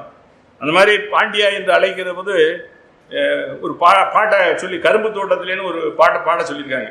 அவர் உடனே சொல்லியிருக்காரு, நான் நாயா கக்கிறதுக்கு பாட்டை பாடுறதுக்கு, நான் பாட்டை பாட மாட்டேன்னு சொல்லி புது பாடல் பாடினாராம். அப்படி ஒரு வித்தியாசமான மனிதராக அவர் இருந்திருக்கிறார். இங்கே இருக்கையில் தான் அவர் கண்ணன் பாட்டு, புதுமை பெண் அப்படின்னு சொல்லி நிறைய பாடல்களை எழுதியிருக்கிறார். அதற்கு பிறகு காரணை காத்தானிலே நம்முடைய வைசு சண்முகா இல்லத்திலே 10 நாட்கள் தங்கி இருந்திருக்கார். அப்பொழுது வைசு சண்முகனாருக்கு வயது 25, சு முருகப்பாவிற்கு வயது 26, ராயசோவிற்கு வயது 21, கம்பனடிப்படி சா கணேசனுக்கு வயது 11, நாமக்கல் கவிஞருக்கு வயது 31. 1919ஆம் ஆண்டு முதல் மகாகவி பாரதி மறையும் வரை மாதந்தோறும் 40 ரூபாய் அவருக்கு மணியாளர் அனுப்பி வந்தார். இன்றைய நிலையில் அது 1,50,000 ரூபாய்க்கு சமமாகும். அவர் 40 ரூபாய் அனுப்பிய காலத்தில் தங்கம் ஒரு பவன் விலை 12 ரூபாய், ஒரு கலம் நெல் விலை 1 ரூபாய், காப்பி கொட்டை ஒரு வீசை அதாவது 1700 கிராம் 1 ரூபாய். அப்பொழுது வைசு சண்முகனார் 65 லட்சம் ரூபாய்க்கு அதிபதியாக இருந்தார். இந்த இளமை காலத்திலேயே பெருநிதியை நன்கொடையாக வழங்கியவர் வைசு சண்முகனார். அந்த 40 ரூபாய் என்பது அன்றைக்கு பாரதியினுடைய குடும்ப வாழ்க்கைக்கு ஒரு மாதம் பூரம் போதுமானது என்பது குறிப்பிடத்தக்கது. பாரதியாரை வரவேற்று அவருக்கு வேண்டிய ஏற்பாடுகள் எல்லாம் அவர் ஏழ்மையிலே இருந்ததுனால அவருக்கு வேண்டிய வசதிகளை சண்முகனார் செய்து கொடுத்திருக்கிறார். அங்கு பல்வேறு பாடல்களையும் சில நூல்களையும் ஏற்றியிருக்கிறார். கானடகாத்தான் வைசு சண்முகனாருக்கு எழுதிய சில நூல்களை பதிப்பிக்க சொல்லியிருக்கிறார். அப்பொழுது அவருக்கு சொல்லியிருக்காரு, நீ குடும்பத்தோட இங்கேயே வந்துடுறேன், உனக்கு சௌரியம் பண்ணி தரேன், நீ நிறைய படைப்புகளை எழுதலாம் என்று பாரதியாரும் சம்மதிக்கிறார். அதுக்காக அனந்தர்வான் என்பரை கடையத்துக்கு அனுப்பி அவருடைய மனைவி செல்லம்மாளை அழைத்து வர சொல்கிறார்கள். அவர் செல்லத்திற்கு செல்கிறார். அங்கே அழைத்து வர போகிறார் கடையத்துக்கு. 4 நாட்களாகியும் அவர் வரவே இல்லை. பாரதியாருக்கு இருப்பு கொள்ளவில்லை. அதனால என்ன என்று கேட்கும் பொழுது 4 நாட்களுக்கு பிறகு அவர் வருகிறார். வந்த பிறகு என்ன என்று கேட்கும் பொழுது அவருடைய மாமா வரக்கூடாது என்று சொல்லிவிட்டார். அதனால் அவர் வரவில்லை அப்படின்னு சொல்லிடுறாங்க. செல்லம்மாள் வரவில்லை என்று சொன்ன பிறகு பாரதியார் நான் இனி இங்கு இருக்க மாட்டேன் அப்படின்னு சொல்லி புறப்பட்டு கடையத்துக்கே திருப்பி போயிடுறார். அப்புறம் மறுமுறை வருகிறார். அப்பொழுது சில சுவையான நிகழ்வுகளை நாம் குறிப்பிட வேண்டும். நாமக்கல் கவிஞர் ராமலிங்கம் பிள்ளை அவர்கள் கானடகாத்தானுக்கு இவரை பார்க்க வந்திருக்கிறார். அவர் 3 முறை சென்னையிலே பாண்டிச்சேரியில கடையத்துக்கு சென்று அவரை பல முறை பார்க்கவில்லை. அதனால இங்கே அவருடைய நண்பர் வெங்கடகிருஷ்ணன், பாரதியார் நண்பர், 2 பேரும் மாட்டு வண்டியில் வந்திருக்காங்க. சண்முகனார் இல்லத்திற்கு சென்றிருக்கிறார்கள். அப்ப சண்முகனார் இல்லத்தில் அவர் இல்லை. கேட்டால் கிராமதேவ் பக்கத்தில் இருக்க கோயிலுக்கு உள்ளாக போயிருக்கிறார்கள் என்று சொல்கிறார்கள். அதனால இந்த மாணவனை கேட்டு, அந்த சிறுவர்களை கேட்டு காட்ட சொல்லி, வழியை காட்ட சொல்லி அந்த கிராம தேவதை கோயிலுக்கு பாரதியாரை பார்க்க சென்றிருக்கிறார்கள். அப்போ பாரதியாரை பார்த்த பொழுது அவர் நண்பர்களோடு இங்கே கூடி குழாவி கொண்டு சிரித்து கொண்டிருக்கிறார். அவருடைய சிரிப்பு மிக வெங்கல சிரிப்பாக சிறப்பாக இருக்கும் என்று இருக்கிறார். இவருக்கும் பாரதி யார் என்று தெரியவில்லை. நாலங்கு இவரும் தேடி கண்டுபிடித்தான் இவர் தான் உத்தேசமாக பாரதியார் இருப்பார் என்று அவருடைய முண்டாசையும் மீசையும் வைத்திருக்கிறார். அதற்கு பிறகு இருட்டி விட்டது. ராமலிங்கம் பிள்ளையை இந்த வெங்கடகிருஷ்ணன் அறிமுகப்படுத்தி வைக்கிறார். இவர் ஓவிய கலைஞர் அப்படின்னு. ஓ, நான் காவிய கலைஞர், இவர் ஓவிய கலைஞரா அப்படின்னு சொல்லி கேட்டிருக்காரு. அதற்கு பிறகு அவர் சொல்லியிருக்காரு, நீங்க ஒரு பாட்டு பாடுங்க அப்படின்னு சொல்லி. உடனே பாரதியார் சார், பாட்டு ஆர்டருக்கு வராது, நான் எப்ப நினைக்கிறோமோ அப்பதான் பாட்டு வரும், நான் பாடுறது கேட்டுக்க அப்படின்னு சொல்லிட்டாரான். அவருக்கு ஏண்டா காட்டம்னு ஆகி போச்சா. உடனே அவர் சொல்லியிருக்காரு, நாமக்கல் ராமின் பிள்ளை இவர் சிறந்த கவிஞர் அப்படின்னு சொல்லியிருக்காரு. உடனே ஒரு பாட்டு பாடினோடனே ராமலிங்கம் பிள்ளை காலுகையெல்லாம் ஆடி நடுங்க ஆரம்பிச்சிருச்சான். அப்புறம் சரின்னு ஒரு 2 வரை பாடியிருக்காரு. அதுக்குள்ளேயெல்லாம் போல நேராக இருந்தாலும் அதை பார்த்தோன்னே, நீ உண்மையான இதுல திருவிளையாடல் வசனம் வர்ற மாதிரி நீ உண்மையான கவிஞன் தான் பாராட்டினார். அப்படி சொல்லிட்டு சொன்னாரா, நீ ஓவிய கலைஞன் ஓவியத்தில் தீட்டு, நான் காவிய கலைஞன் காவியத்தில் தீட்டுகிறேன் அப்படின்னு சொன்னாரா. அதுக்கப்புறம் சண்முகனார் வீட்டுக்கு போனாங்க. ராத்திரி படுத்திருக்காங்க. நடுவில் பாரதி, ஒரு பக்கம் அங்கே வெங்கடகிருஷ்ண ஐயர், மறுபக்கம் இவர் நாமக்கல் கவிஞர் ராமலிங்கம் இல்லை. திடீர்னு ராத்திரி 1:30 மணிக்கு யாரோ முதுக தட்டுற மாதிரி இருந்துச்சான். என்னடா அப்படின்னு பார்த்தா, பாட்டு கேட்கணும் இல்லை கேளு அப்படின்னா. இவருக்கு ஏதோ காதுல அசரீரி ஒழிச்ச மாதிரி இருந்திருக்கு. யாரா 1:30 மணிக்கு நம்மளை தேடி பாட்டு கேட்க சொல்றான்னா, திடீர்னு சத்தம் போட்டு பாட்டு பாட ஆரம்பிச்சுட்டாரான். உடனே தூங்கி இருந்தவங்களாம் எந்திரிச்சு அந்த வீதியே திரண்டு வந்துருச்சான். திரண்டு வந்துருச்சுன்னா நம்ம வள்ளி திருமண நாடகம் மாதிரி காலையில வர பாடிக்கிட்டே இருந்திருக்காரு. இவர் காலையில புறப்பட்டு, அப்ப ட்ரெயின் கிடையாது, மாட்டு வண்டி தயாரா இருக்கு. மாட்டு வண்டியில திருமயம் போய், திருமயத்திலேருந்து பேருந்துல திருச்சி போய், திருச்சியிலேருந்து சென்னை போக வேண்டியவர். விடிஞ்சு போச்சு. விடிஞ்சு போன பிறகுதான் பாரதியாருக்கு விடிஞ்சு போச்சுன்னே தெரிஞ்சிருக்கு. தெரிஞ்ச பிறகு நான் ஊருக்கு போகணும்னு சொல்லியிருக்காரு. அவங்க இல்லை இல்லை இங்கே ஊருக்கு சாப்பிட்டு போங்கன்னு ரெடியாக இருக்காரு, எல்லாம் பலகாரம் ரெடியாக இருக்கணும்னு இல்லை என்று சொல்லி காஃபியை கொடுத்து விட்டு போயிருக்கிறார். இன்னொரு நிகழ்ச்சி என்ன அப்படின்னு சொன்னால், ஒரு சமயம் நம்முடைய வைசு சண்முகனிடம் எனக்கு ஒரு 100 ரூபாய் தர வேண்டும், தருகிறீங்களா என்று கேட்டிருக்கிறார். சண்முகம் செட்டியாரம், ஆமாம் சரி இந்தாங்க 100 ரூபா வச்சுங்க அப்படின்னு சொல்லி கொடுத்துருக்கிறார். உடனே வைசு சண்முகம் செட்டியாரம், இந்த 100 ரூபாய் எனக்கு தானே என்றிருக்கிறார். அவர் ஆமாம் என்றிருக்கிறார். இது என்னுடைய பணம் தானே என்றிருக்கிறார். அவர் ஆமாம் என்றிருக்கிறார். இதை நான் என்ன வேண்டாலும் செய்து கொள்ளலாமா என்று கேட்டிருக்கிறார். அதற்கும் ஆமாம் என்றிருக்கிறார். வைசு சண்முகனாருக்கு ஒன்றும் புரியவில்லை. என்னடா இந்த 100 ரூபாய் இவ்வளவு கேள்வி கேட்கிறாரு அப்படின்னு கண்மூடி கண் திறவர்கள் அந்த 100 ரூபாயை சுக்குனராக கிழிச்சு விட்டாரா. கிழிச்சு விட்டு என்ன அப்படின்னு சொன்னா, 7 ரூபா நான் என்ன வேணாலும் பண்ணுவேனாரா. நான் சொன்னல ஞானக்கு இருக்குன்னு சொன்னேன். அவ்வளவு சிரமத்தில் இருந்திருக்கிறார். கடைசி வரை அவர் சிரமத்திலேயே தான் இருந்திருக்கிறார். அதுக்கப்புறம் ஒரு முறை ஒரு அன்பாக அவரு நம்முடைய சண்முகனார் சொல்லியிருக்கிறார், உங்களுக்கு எப்போ பணம் வேணாலும் கேளுங்க நான் தர்றேன் அப்படின்னு சொல்லி. உடனே அவருக்கு கோவம் வந்துச்சு. நான் என்ன பிச்சை எடுக்கிறேன்னு நினைச்சா, நான் இந்த தேவியினுடைய புதல்வன் அப்படின்னு சொல்லி அதில் நிறைய ஸ்டான்ஸாவெல்லாம் வருது, நான் அதுக்குள்ளே போகல அப்படின்னு சொல்லி கோவப்பட்டிருக்கிறார். அப்புறம் அவனை சமாதானப்படுத்தியிருக்கிறார். அதற்கப்புறம் நீங்கள் ஒரு பாட்டு பாட வேண்டும் என்று சொல்லியிருக்கிறார். அவர் நான் இல்லை இப்போ பாட முடியாதுன்னு சொல்லிட்டு அப்புறம் வைசு சண்முகனாரை பற்றிய ஒரு பாடல் பாடியிருக்கிறார். செட்டி மக்கள் குலவிளக்கு அப்படின்னு சொல்லி பாடி அதற்கு 150 ரூபாய் கொடுத்துருக்கிறார், நீ வைத்துக் கொள்ளுங்கள். அப்ப அமைதியா வாங்கியிருக்கிறார். சில சமயம் வாங்கிக்குவார், சில சமயம் கோவப்படுவார். அதனால அந்த பாடலை வாங்கி நம்முடைய வைசு சண்முகனார் அவர்கள் யாருக்கும் தெரியாமல் ஒழித்து வைத்து விட்டார், தற்புகழ்ச்சி வேண்டாம் என்று. ஆனால் அன்றைக்கு அவருடைய இல்லத்திற்கு கவிஞர் முடியரசனார், டாக்டர் தமிழண்ணர் இருவரும் இங்கே SMS மேல்நிலையில ஆசிரியராக பணிபுரிந்தார்கள். அவர்கள் நம்முடைய வைசு சண்முகனாரோடு மிகுந்த தொடர்பு கொண்டவர்கள். அதனால வைசு சண்முகனார் இல்லத்திற்கு சென்ற பொழுது இந்த பாடலை எப்படியாவது எடுத்துவிட வேண்டும் என்று முயற்சி செய்திருக்கிறார்கள். ஆனால் அதனுடைய இரண்டாவது மனைவி மஞ்சுளாபாயை அணுகி வைசு சண்முகனாருக்கு தெரியாமல் பல முறை தேடி ஒரு முறை எடுத்து விட்டார்கள். அப்பொழுதும் வைசு சண்முகனார் கேட்டிருக்காரு, என்னடா ஒரு மாதிரி தெரியுங்கிட்டாங்கிட்ட என்னமோ தேடிக்கிட்டே தெரியல என்னன்னு இருக்காரு. இல்லை சும்மா நாங்கள் புத்தகத்தை பார்த்தோம், அதை பார்த்தோம், இதை பார்த்தோம்னு சொல்லிவிட்டு கடைசியாக அந்த புத்தகத்தை திருடி பிளாக் எடுத்துக்கிட்டு திருப்பி அதே இடத்துல கொண்டாந்து வச்சுட்டாங்க. அதுக்கப்புறம் அந்த பாடல் எழில் அப்படிங்கிற ஒரு பத்திரிகையில வெளிவந்துருச்சு. வெளிவந்து வைசு சண்முகனார் பார்வைக்கு போயிடுச்சு. போனோன்னா அவ்வளவுதான், சிவபெருமான் நெற்றிக்கண்ணை திறந்த மாதிரி கோபத்தில் பயங்கரமா சத்தம் போட்டிருக்காரு. என்னடா அப்படி அயோக்கியத்தனம் பண்ணி எனக்கு தெரியாமலே பாடலை திருடி இருக்குன்னு. அதுக்கு பேரே அவர் கிருங்கை பாரதி கூட திருடப்பட்ட பாடல்னு அதுக்கு தலைப்பே கொடுத்துருக்கிறார்.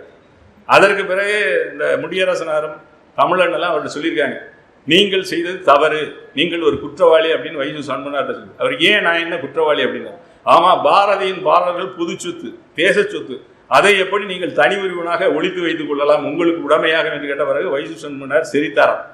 அப்பொழுது பாரதியார் என்ன சொல்லியிருக்கிறார் என்றால், நான் தனி மனிதரையோ தனி அமைப்பையோ பாடுவதில்லை என்று ஒரு சபதம் ஏற்றிருக்கிறேன். ஆனால் இன்றைக்கு இந்து மத அபிமான சங்கத்தை பற்றியும் வைசு சண்முகனாரை பற்றியும் நான் பாடியிருக்கிறேன் அப்படின்னு சொல்லி அதுக்கான விளக்கத்தையும் அவர் கொடுத்திருக்கிறார். அதுல அவர் பாரதியார் சொன்ன அவர் வைசு சண்முகன் என்னை இந்திரன் சந்திரன் ராமன்லாம் சொல்றாரு, எல்லாரும் கேள்வி பண்ணுவாங்க, இவர் என்ன இப்படி இருக்காரு, இவரை போய் இவ்வளவு சொல்றாங்களே அப்படின்னு சொல்லி, அதனால தன்னடக்கத்தின் காரணமாக வெளியிடவில்லை என்று பாரதியாரை கேட்டு பாரதியார் அதற்கு நிறைய விளக்கங்களை எல்லாம் அளித்திருக்கிறார். இது போன்ற அதற்கு பிறகு பாரதியார் இங்கே 2வது தடவை போயிட்டார். போனதுக்கு பிறகு ஒரு ஒப்பந்தம் என்ன அப்படின்னா, பாரதியாருக்கு மாதம் தோறும் 40 ரூபாய் அனுப்ப வேண்டும் என்று. அதுபோல வைசு சண்முகனார் பாரதியார் இறுதி காலம் வரை 40 ரூபாய் அனுப்பினார். அதனால பாரதியின் வறுமையை போக்கியதிலே வைசு சண்முகனாருக்கு பெரிய பங்குண்டு. பாரதியின் படைப்புகளை உருவாக்கியதிலே அவருக்கு பெரிய பங்குண்டு. பாரதியாரை போற்றியதிலே அவருக்கு மிகப்பெரிய பங்குண்டு. அது மட்டுமல்ல, அவர் மட்டுமல்ல, நம்ம செட்டிநாட்டை சேர்ந்த பல அமைப்புகள், அதே மாதிரி ஒரு முறை என்ன, இவர் போகையில மாணிக்க கல்வதித்த பேனா, அதே மாதிரி அவர் வைத்து எழுதுறதுக்காக மேசை, நிறைய பொருட்கள் கொடுத்திருக்கிறார். அவர் போற இடத்துல கொடுத்துருவார், அவருடைய நண்பர் கொடுத்துட்டார். கொடுத்துவிட்டு திருப்பி எனக்கு பணம் வேணும்னு கடிதம் எழுதியிருக்கிறாரு. யாருக்கு அப்படின்னு சொன்னா வைசு சண்முகனார். எதையும் அவர் தனக்கென வைத்துக் கொள்வதில்லை. அதே போல ஒரு வித்தியாசமானால் அவருடைய வீதியிலே செல்லம்மாள் தோளிலே கை போட்டு என்னுடைய மனைவி என்று போவாராம். எல்லோரும் கேள்வி விதிக்கலாம், 2 கிறுக்கு 2 பைத்தியங்கள் போகின்றன என்று. ஆனால் அதை பற்றி பாரதி கவலைப்பட மாட்டார் என்று எழுதியிருக்கிறார். பாரதி மறைந்த பிறகும் வைசு சண்முகனார் அவருடைய குடும்பத்தோடு தொடர்பு வைத்திருக்கிறார். அவருடைய நூல்களை 10,000 ரூபாய்க்கு விற்று அதனை டெபாசிட்டாக செய்ததிலிருந்து வட்டியே அவர்கள் செலவழிக்க வேண்டும் இருக்கிறார். ஆனால் எல்லாவற்றிற்கும் இவருடைய வில்லனாக இருந்தது யாருன்னா இவருடைய தாய்மாமன் தான், செல்லம்மாவுடைய பிரதர். அவர் தான் இவரை கடையத்திலிருந்து செல்லம்மாவை வரவிடவில்லை. ஒருவேளை செல்லம்மாள் வந்திருந்தால் பாரதியின் படைப்புகள் இன்னும் அதிகம் வெளிவந்திருக்கும். பாரதியும் அதிக நாட்கள் உயிரோடு இருந்திருப்பான். ஏனென்றால் அவர் மகிழ்வான இருந்த நாட்கள் என்று சொன்னால் இந்த 18 நாட்கள் தான். எந்த நேரமும் அவன் கேட்டதெல்லாம் கிடைத்தது, உணவு கிடைத்தது. அதே மாதிரி இன்பமாக இருந்தார். மற்ற நாளெல்லாம் ஒரு துன்பத்தை தான் வாழ்நாள் பூராக அணிந்திருக்கிறார். சொல்லுவார்கள் கடைசியிலே கண்ணம்மாப்பேட்டை மைதானத்திலே பாரதியினுடைய உடல் அடக்கம் செய்யப்பட்ட பொழுது அவருடைய முகத்தில் மொய்த்த ஈக்கள் அளவுக்கு கூட ஆட்கள் இல்லை என்று சொல்லுவார்கள். அந்த அளவிற்கு அவர் யாருக்கும் தெரியாமலே பாரதியார் மறைவை போனார். அந்த 10,000 ரூபாய் விற்பதற்கு அவர் அம்முடைய மாமன் சம்மதிக்கவில்லை. அதனால அப்படியே கிடந்தது. பின்னால் பாரதியார் இறுதி காலத்திலே தன்னுடைய மகள் தங்கம்மாள், சவுந்தரா பாரதி 2 பேரையும் கொண்டு சொல்லியிருக்காரு, நீ கவலைப்படாதே, என்னுடைய நூல்கள் நிறைய இருக்கின்றன, ஒவ்வொன்றையும் 10 லட்சம் பிரதிகள் அடித்தால் 2 லட்சம் பிரதிகள் வரும், 2 லட்சம் பிரதிகள் தான் இவ்வளவு ரூபாய் வரும் என்று கணக்கு போட்டு மகள்கிட்ட சொல்லி இருக்கிறார். ஆனால் அவர் சொன்னதெல்லாம் நடக்கவில்லை. அப்புறம் நான் சக்தி வைகோவிந்த நூலை வெளியிட்டார் என்று சொன்னேனே, அப்ப அவருடைய செல்லம்மாள் பாறை தான் சொல்லியிருக்கிறார், வெளிநாட்டு நூல்கள் எல்லாம் கையடக்க பதிப்பாக மலிவு பதிப்பாக வெளியிட்டது போல என்னுடைய கணவனுடைய நூலும் வர வேண்டும் என்பதை தான் சக்தி வைகோவிந்தன் நிறைவேற்றினார். ஒரு முறை பெருந்தலைவர் காமராஜரை பார்ப்பதற்காக வைசு சண்முகனார் சென்றிருக்கிறார்.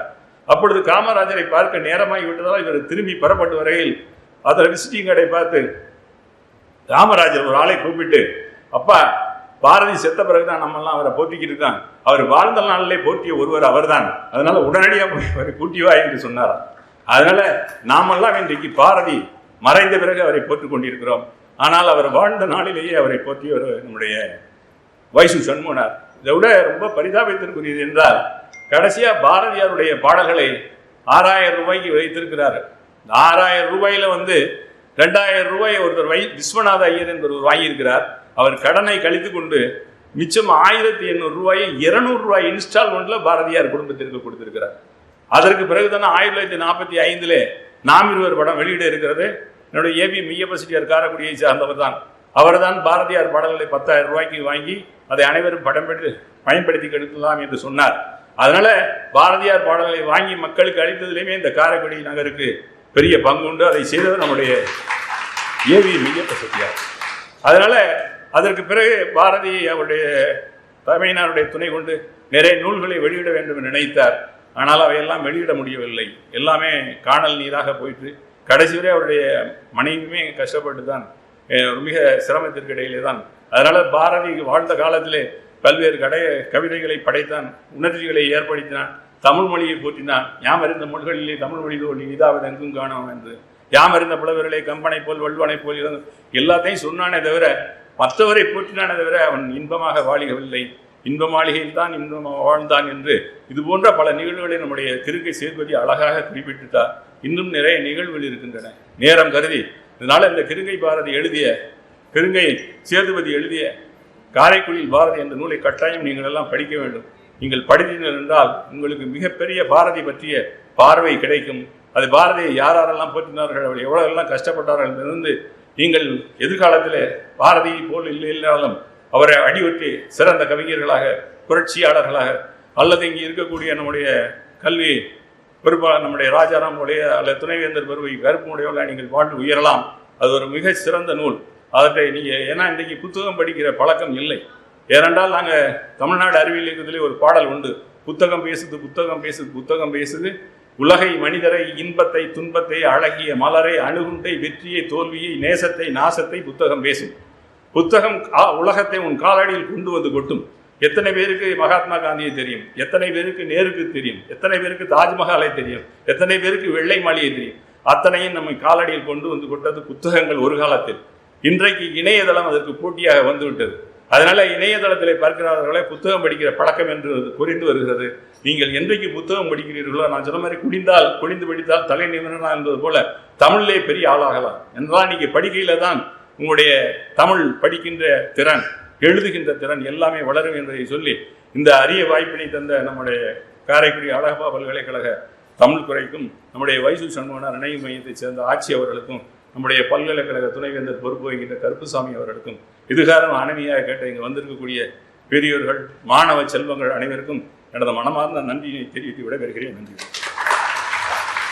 அனைவருக்கும் 23/11/21 அன்று உள்ள இனிய காலை வணக்கம். சூரிய பகவானாரும் வருண பகவானும் நமக்கு இந்த துணை புரிந்து விட்டார்கள்.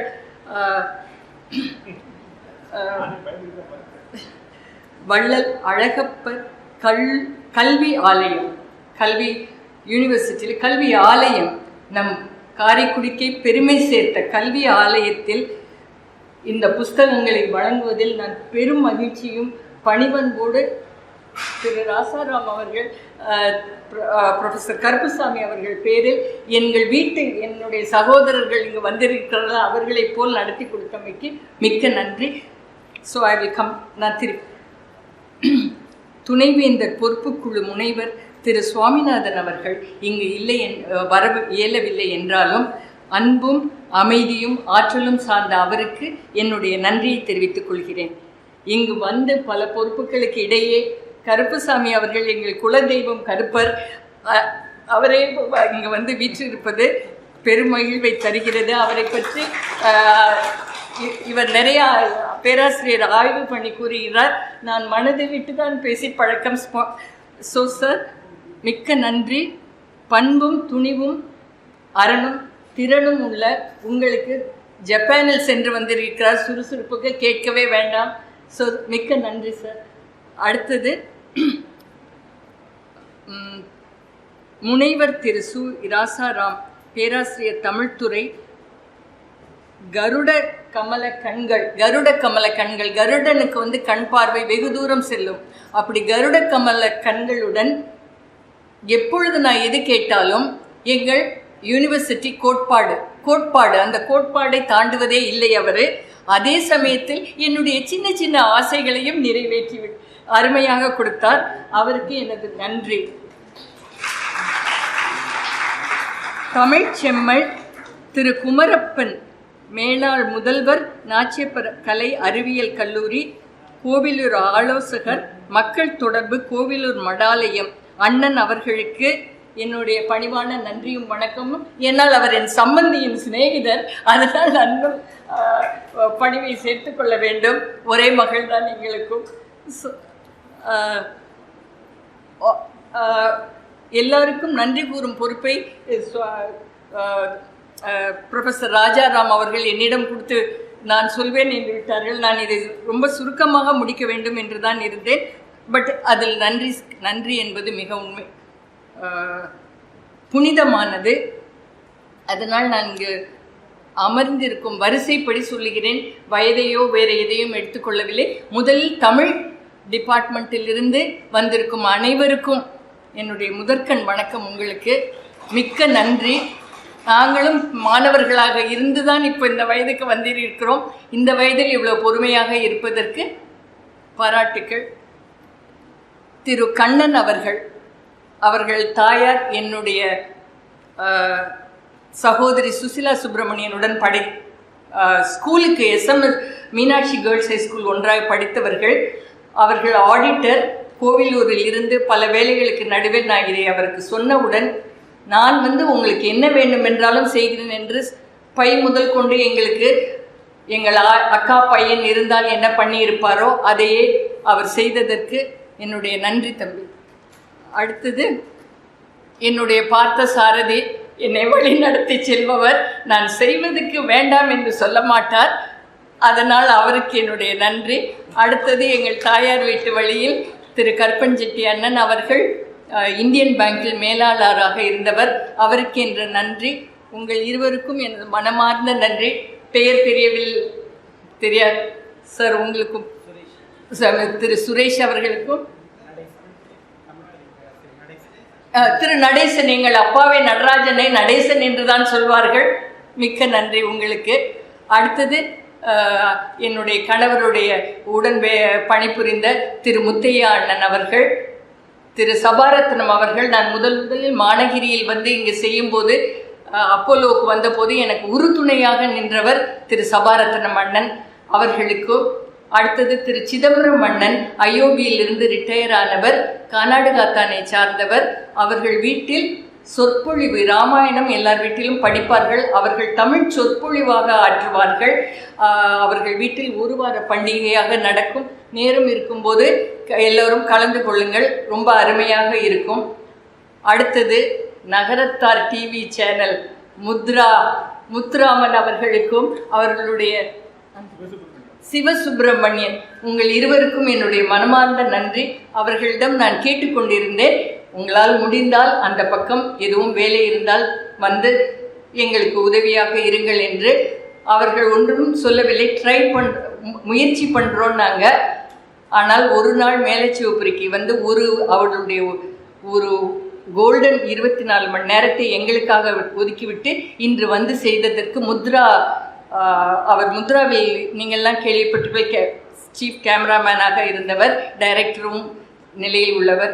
நன்றி. சிவசுப்பிரமணியன் தம்பி, உங்களுக்கும் என் நன்றி. கோவிலூரில் இருந்து வந்திருக்கும் விஸ்காம் ஸ்டூடெண்ட்ஸ், உங்களுக்கு அவரிடம் நீங்கள் இப்பொழுது டிப்ஸ் வாங்கிக் கொள்ளுங்கள். அதுதான் நான் உங்களுக்கு கொடுக்கக்கூடிய நன்றி. அடுத்தது விஸ்காம் ஸ்டூடெண்ட்ஸ், உங்களுக்கு எனது நன்றி. அடுத்தது பேங்க் ஆஃப் மதுராவில் கிரெடிட் செல்லில் இருந்த திரு அழகப்பண்ணன், ஆராவயல் திரு சண்முகம் அண்ணன் அவர்களுக்கும் எனது வணக்கத்தை தெரிவித்துக் கொள்கிறேன். அப்புறம் எல்லாவற்றிற்கும் மேலாக இந்த நிகழ்ச்சிக்கு பிள்ளையார் சொல்லி போட்டது திரு கிருங்கை சேதுபதி அவர்கள் இந்த காரைக்குடியில் பாரதியார் புக்கை முகம் தெரியாத எங்கள் ஐயாவுக்கு காணிக்கையாக செலுத்தியது என்னுடைய மனதை ரொம்ப தொட்டது. அந்த புஸ்தகத்தை வைத்துதான் நான் இந்த புஸ்தகங்களை நூலகங்களுக்கு கொடுக்க வேண்டும் என்ற ஆர்வம் வந்தது. எங்கள் அப்பா ஒரு நூலகத்தில் இருந்ததனால் இந்த கலை ஆலயம் அழகப்பா யூனிவர்சிட்டியில் கொடுப்பதற்கு மீண்டும் மீண்டும் என்னுடைய நன்றி சார்.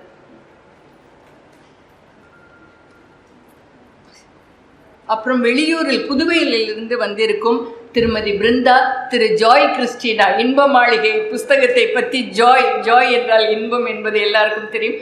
இங்கு வந்ததுக்கு மிக்க நன்றி.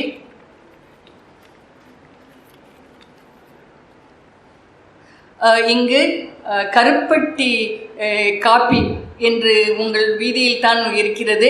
அவர்களிடம் நாங்கள் கர்நாடகாத்தானிலிருந்து வரும்போது கட்டாயம் கருப்பட்டி பால் சாப்பிடுவோம். அவர்களை இங்கு சப்ளை பண்ண சொன்னோம். இந்த உரிய நேரத்திற்கு வந்து சப்ளை பண்ண அவர்களுக்கு நன்றி. முறுக்கு அனுப்பிய ஆன்லைனில் எல்லாமே இப்போ ஆர்டர், அவங்க செட்டிநாட் ஸ்நாக்ஸ் கரெக்டாக கொடுத்தார்கள், அவர்களுக்கு எங்கள் நன்றி. இந்த கலையரங்கை சுத்தம் செய்து வெளியிலும் சுத்தம் செய்து கண்ணுக்கு தெரியாதவர்கள் அவர்களெல்லாம் நாம் பார்க்கவில்லை, அவர்களுக்கெல்லாம் என் மனமார்ந்த நன்றி. Last but not least, never the least, students, கண்ணின் மணிகளே, நீங்கள்தான் பாரதம். இன்றும் நாளையும் நீங்களே பாரதம். ஞாபகம் வைத்துக் கொள்ளுங்கள். இவ்வளவு பொறுப்பாக பொறுமையாக இருக்கின்றீர்கள். எனக்கு நம்பிக்கை, பெருமை இருக்கிறது. எங்கள் அழகப்பர் கல்லூரி மாணவர்கள், என்னுடைய மகள் அமெரிக்காவில் இருக்கிறார். அங்கு நிறைய பேர் அழகப்பா யூனிவர்சிட்டியில் படித்தவர்கள். யாரை பார்த்தாலும் 5இல் ஒருவர் தமிழர்களில் அழகப்பா. அவர்கள் நகரத்தார் இல்லாதவர்கள் யாராக இருந்தாலும் அழகப்பா கல்லூரின்னு கேட்கும்போது என்னை அறியாமல் நான் ஒரு பலூனாக வெடித்து விடுவேன் பெருமையில். ஸோ அதே போல் நீங்களும் எங்கிருந்தாலும் பெருமையாக இருங்கள். தமிழ் தாய்மொழி. ஆனால் இந்த தமிழை நீங்கள் எல்லா இடத்துக்கும் கொண்டு செல்ல என்னென்ன மொழி வேண்டும் என்றாலும் கற்றுக்கொண்டு அந்த மொழிகளில் தமிழை கொண்டே உலகுக்கு சேர்க்கணும். அந்த பொறுப்பை உங்களிடம் விதைக்கின்றேன். ஜப்பானில் இருந்து அவர் வந்து இவ்வளோ ஆரவாரமற்ற சோலார் எனர்ஜி எல்லாம் இன்று இருப்பதே, அவரை உங்களுக்கு ரோல் மாடலாக எடுத்துக்கொள்ளுங்கள். டெடிகேஷனுக்கு உங்கள் தலைவர், தமிழ்துறை தலைவரையும் பார்த்து கொள்ளுங்கள். கடைசியாக உங்களுக்கு பாரதியாருடைய ஒரு கொட்டேஷனை சொல்லி முடிக்க விரும்புகிறேன். இன்று புதிதாய் பிறந்தோம் என்று நீவிர் எண்ணமதை திண்ணமுறை இசைத்து கொண்டு தின்று விளையாடி இன்புற்றிருந்து வாழ்வீர். நீங்கள் அனைவரும் இன்புற்றிருந்து வாழ வேண்டும். அந்த இன்பம் உங்கள் கையில் இருக்கிறது. நல்லவையை நாடுங்கள், நல்லவை செய்யுங்கள், நல்லவையை சிந்தியுங்கள். சத்தியம், தர்மம், அனந்தம். இறைவன், அதுதான் இறைவன். அவர் எந்த இறைவனாக இருந்தாலும் எந்த பேரில் அழைத்தாலும் அந்த இறைவன் பொற்பாதங்கள் வணக்கத்துடன் நன்றி, நன்றி, நன்றி.